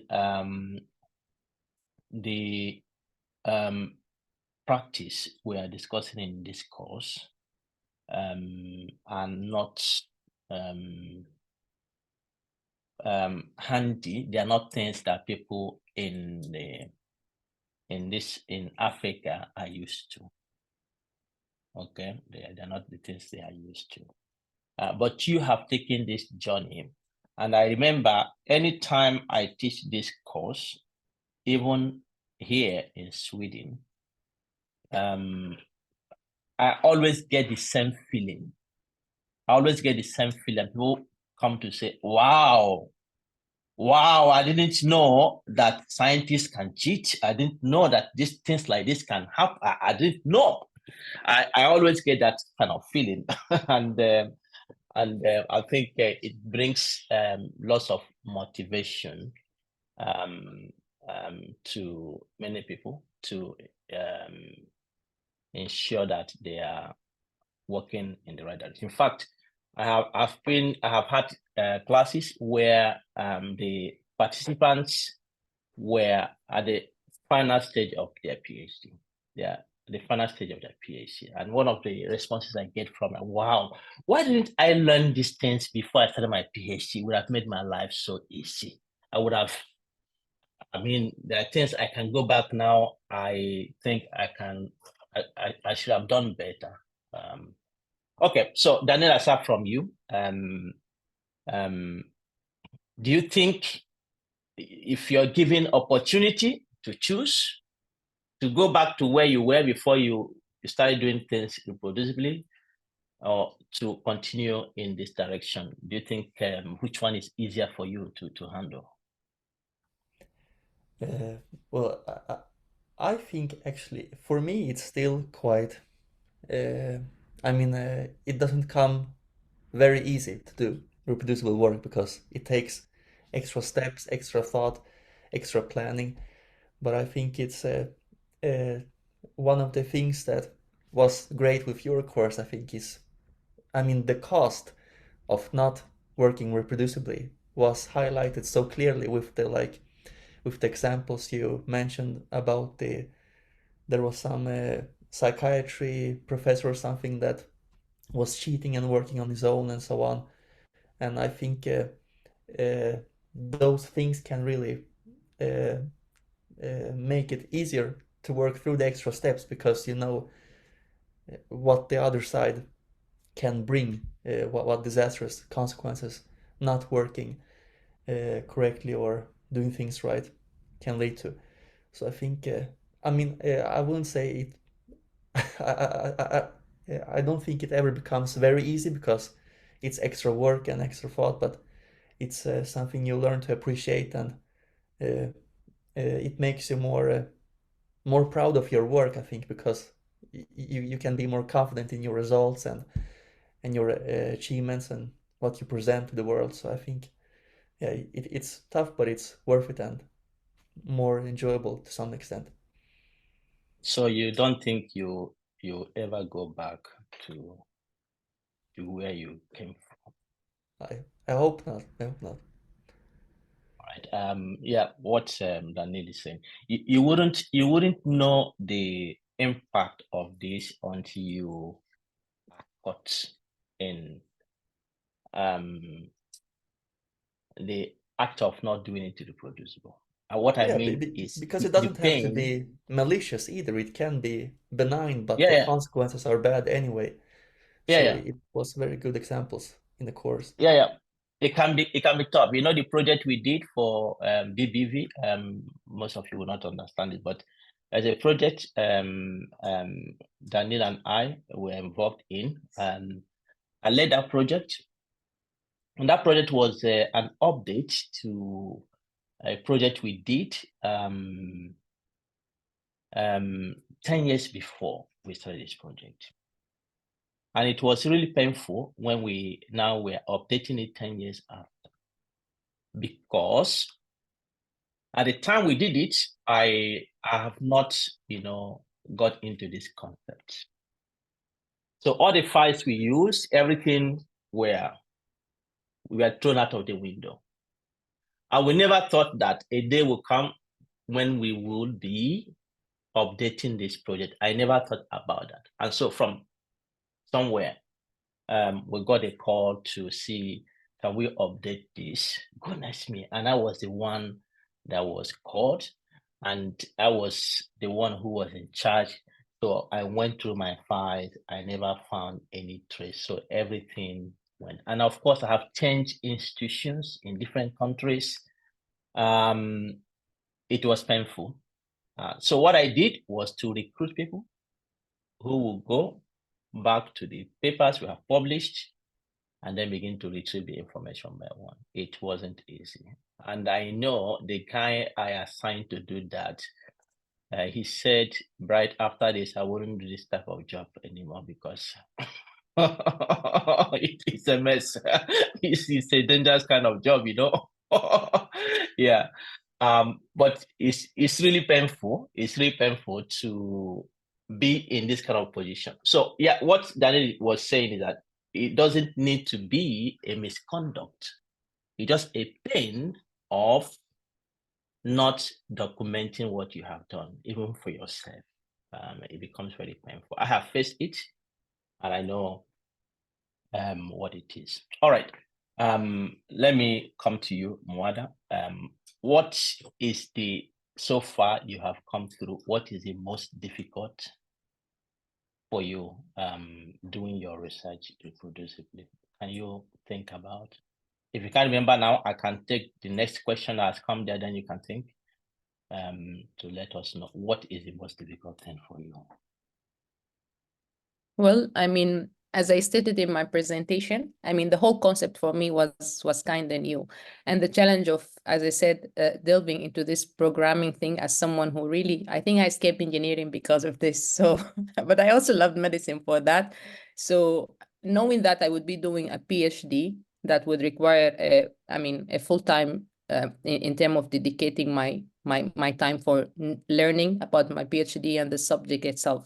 And I know that, for example, I wanted to learn or to start making my analysis procedure more easy and flexible and more beneficial. But also with that, learning about another aspect that I want to introduce, I think the time management in that, it was something challenging for me to get into get into doing this. But as I said, this baby steps things has worked over time, and I get to learn the long-term benefit of it. So with time, it becomes easier, and and by saying this, I really want to encourage the audience that no matter how think you are busy and you can't do this, and you will find yourself pushed into doing things the normal way because it's efficient and fast. As Bright said, when they come back to you with those kind of comments and questions, you would really regret that you haven't approached it the right way. So yeah, just sometimes you need to go for the hard things, incorporating those tiny things. But for me personally, I would say that the change in the paradigm of my whole approach, that I will not only be doing the thing that I have to do, but I have to do it the right way. It was challenging, and the learning curve was steep in many things for me, jumping between different fields. So yeah, this was the most challenging thing for me while I try to do it. But as I stated, it's when you start learning about the whole thing, you know that there are easy ways for those who are starting and that would always fit with your competency level. All right. Thank you very much. Celine, I will come back to you. Let me take this question. Uchet, you have a question? Please go ahead.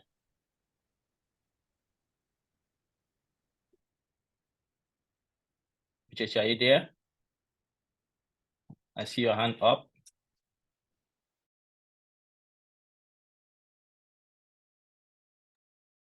All right. Okay. So, Celine, let me come to you. As I mentioned earlier, you are full of smiles nowadays with your research work. So, what is the exciting thing for you, Celine, when you do your research reproducibly?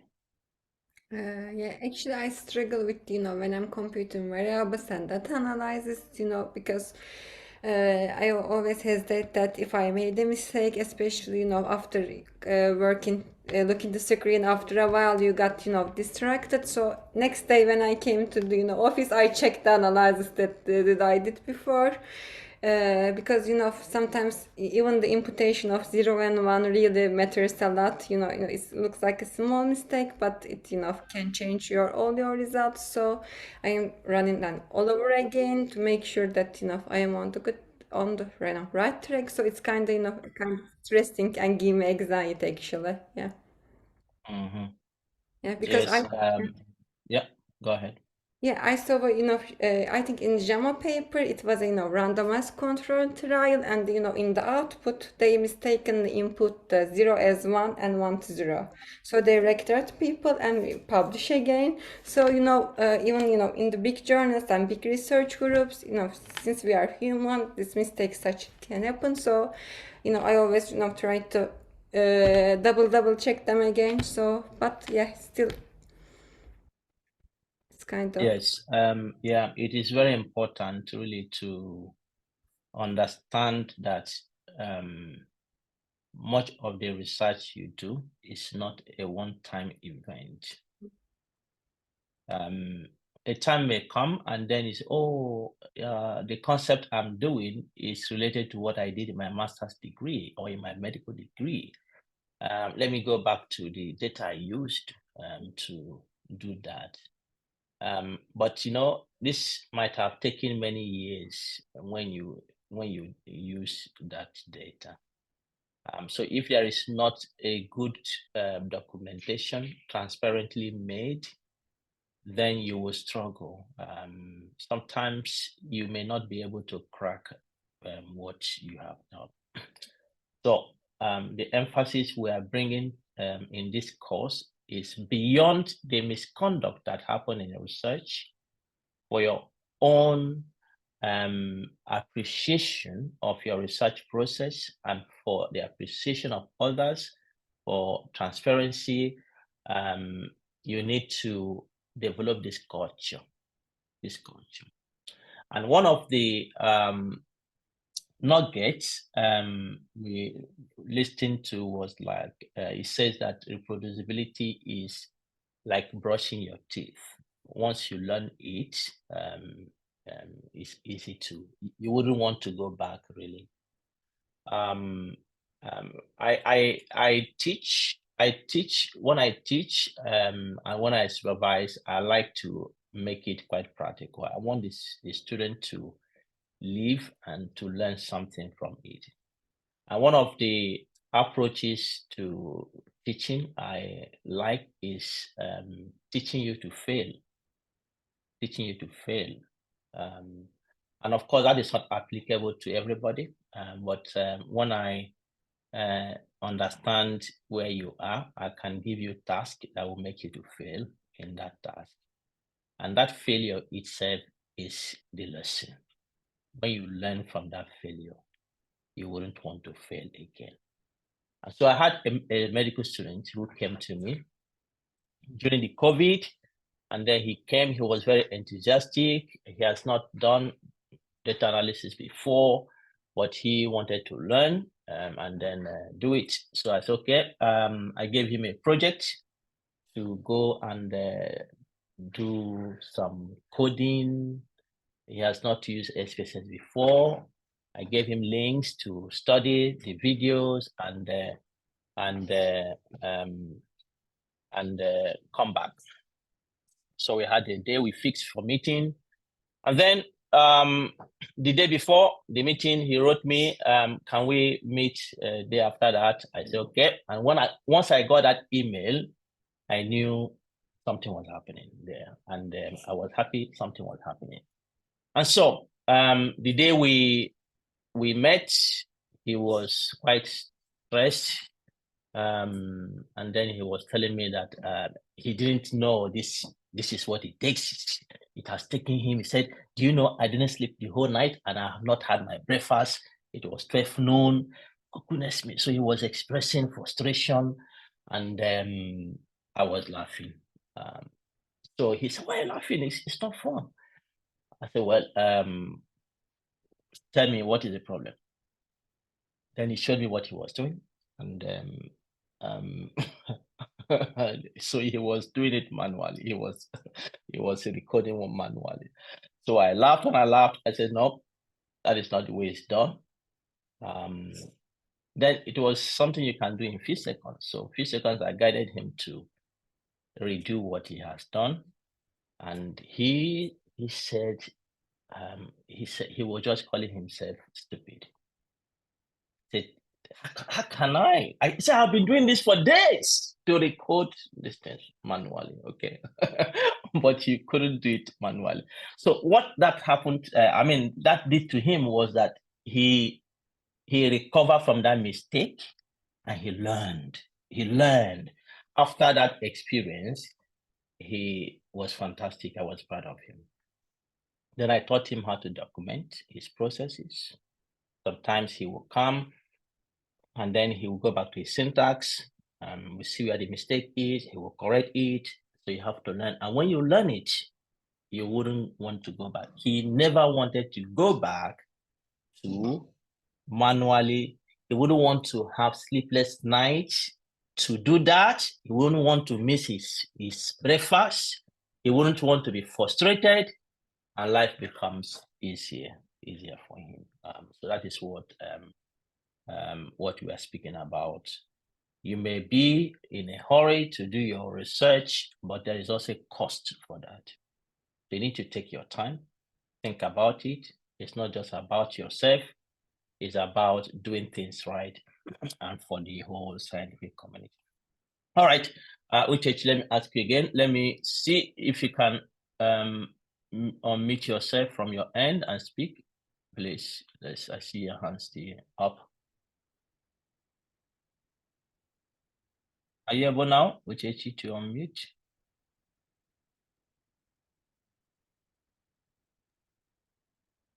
Okay, any other thing from anyone? Yeah, Daniel, Mwada, Celine, if you have something to add, please feel free to do that. Okay, I see Oche Innocent, please go ahead.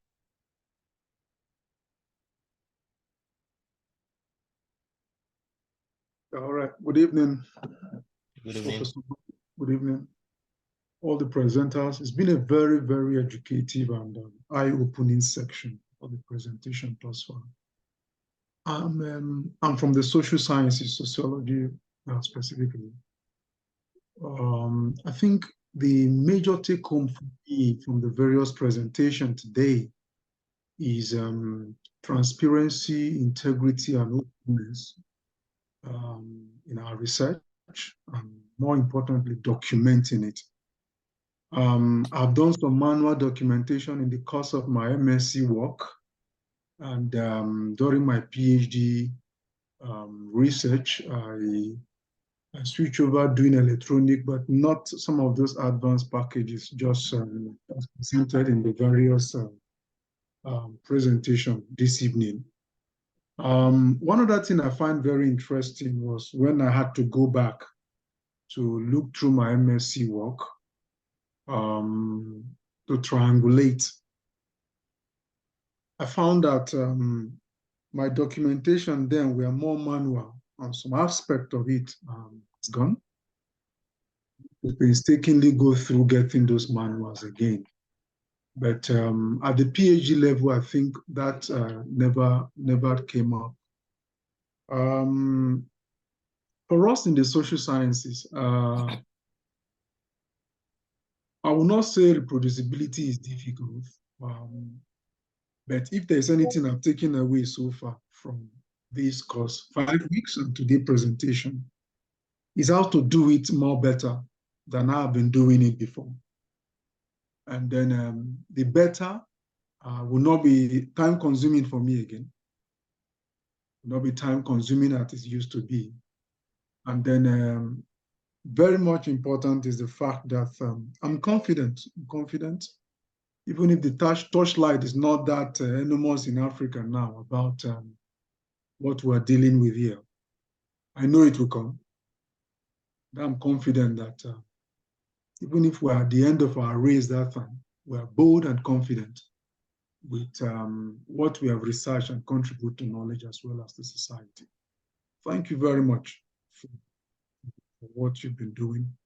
It's great eye-opener, and then an increased knowledge for most of us, and then increase more in what we do and how we do it better. Thank you. That's just a little All right. I should. Yeah, thank you very much for those words. And I think the concept of reproducibility, if we take a survey, of the participants in this course, you see that majority of those of you here are hearing for the first time. Okay. And of course, this is the way I have usually taught the course, and the opportunity I've given to Daniel, Mwanda, and Celine to present their work adds value to what we do. I have usually brought more advanced colleagues to make the presentations, but bringing PhD students who are still working with it and struggling with the process and sharing experiences, I think it adds value so that you can see that it's not a theoretical concept, or it's not a theoretical course. It's something that is practicable.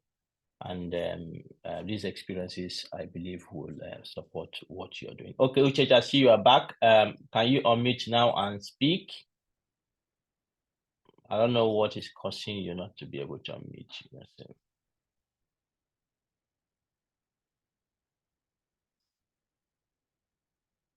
Uche, you can unmute yourself and speak. All right. Okay, Celine, please. I think you be willing to share your presentation. If so, please send to my email, send the PDF to my email, and then I will circulate amongst the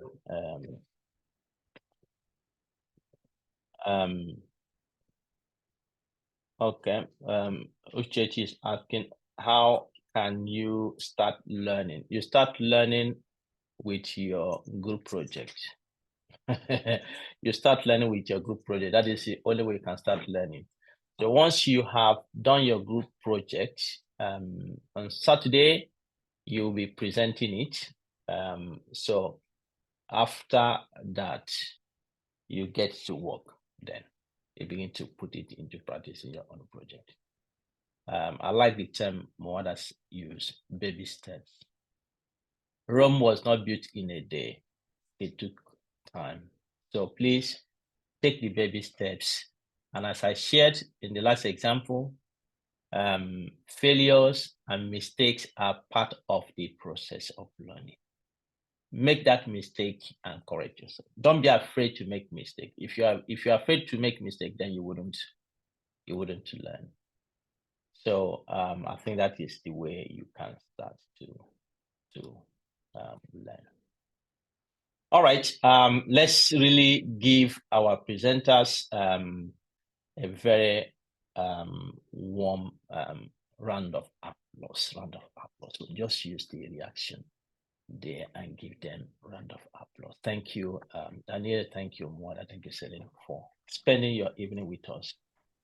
I wish you all the best. Okay, for please. having us. This is not to release the participant. It's not time for you to go. We still have some time. I'll need to make the final part of the presentation this evening. Let me still remind you of the survey. Please, I see that those from Egypt have moved from 6 to 9 now, but that is not encouraging enough, because I know that hundreds of Egyptians applied to this course and tens of those were accepted. So please, beyond yourself, and that goes to different countries in the continent, please fill the survey and then share amongst your colleagues, all right? So that we can get this done. All right, so for next week, this is the way it's going to be. We'll send this to the platform so that you can note that this is the format of presentation. We'll start with group number 5 coming first, and then ending with group number 2.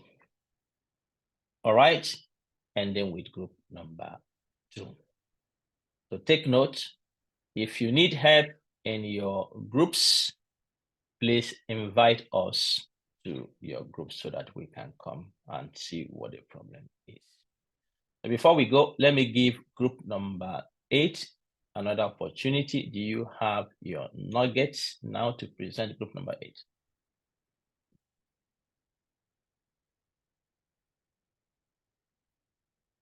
Group number 8. And group number 8, the fact is that you cannot spend the time we have spent in this course enjoying the nugget from other groups, and now you want to deny other groups your own. No, it's not acceptable. And today is your last day to present. So group number 8, I see several of you here. Nobody is speaking. I'm not sure what the problem is, but please, let's. Hello, Prof. The truth is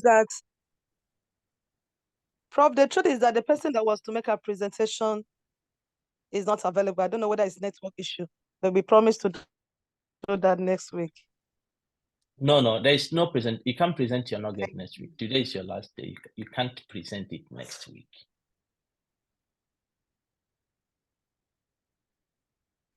You can't present it next week. Next week is for the project. So, all right. I know that some of you are eager to go and see the score between, is it Mali and Ivory Coast playing this evening? Anyway, Nigeria has qualified for the semi-final. That is, for me, the most important. Let's see how other countries will join us. Thank you, everyone, for this evening. And I will see you again next week, Saturday. Thank you. Again, Daniel, Mwada, and Stelling, have a wonderful week ahead. Thank you. Thank you. Thank you. Thank you. Yeah, thank you. Thank you, Dan. Thank you, all our presenters. Thank you. Thank you. Thank you, everyone. Thank you. Thank you. Thank you, everybody. Especially Thank you. Good night. Bye. Everyone. Thank you. Good night. Bye. Bonne nuit, tout le monde. Good night. Good night. Bonne nuit, tout le monde. Bonne nuit. Bonne nuit. Bonne nuit. Thank you so much. Merci. Bye. Au revoir.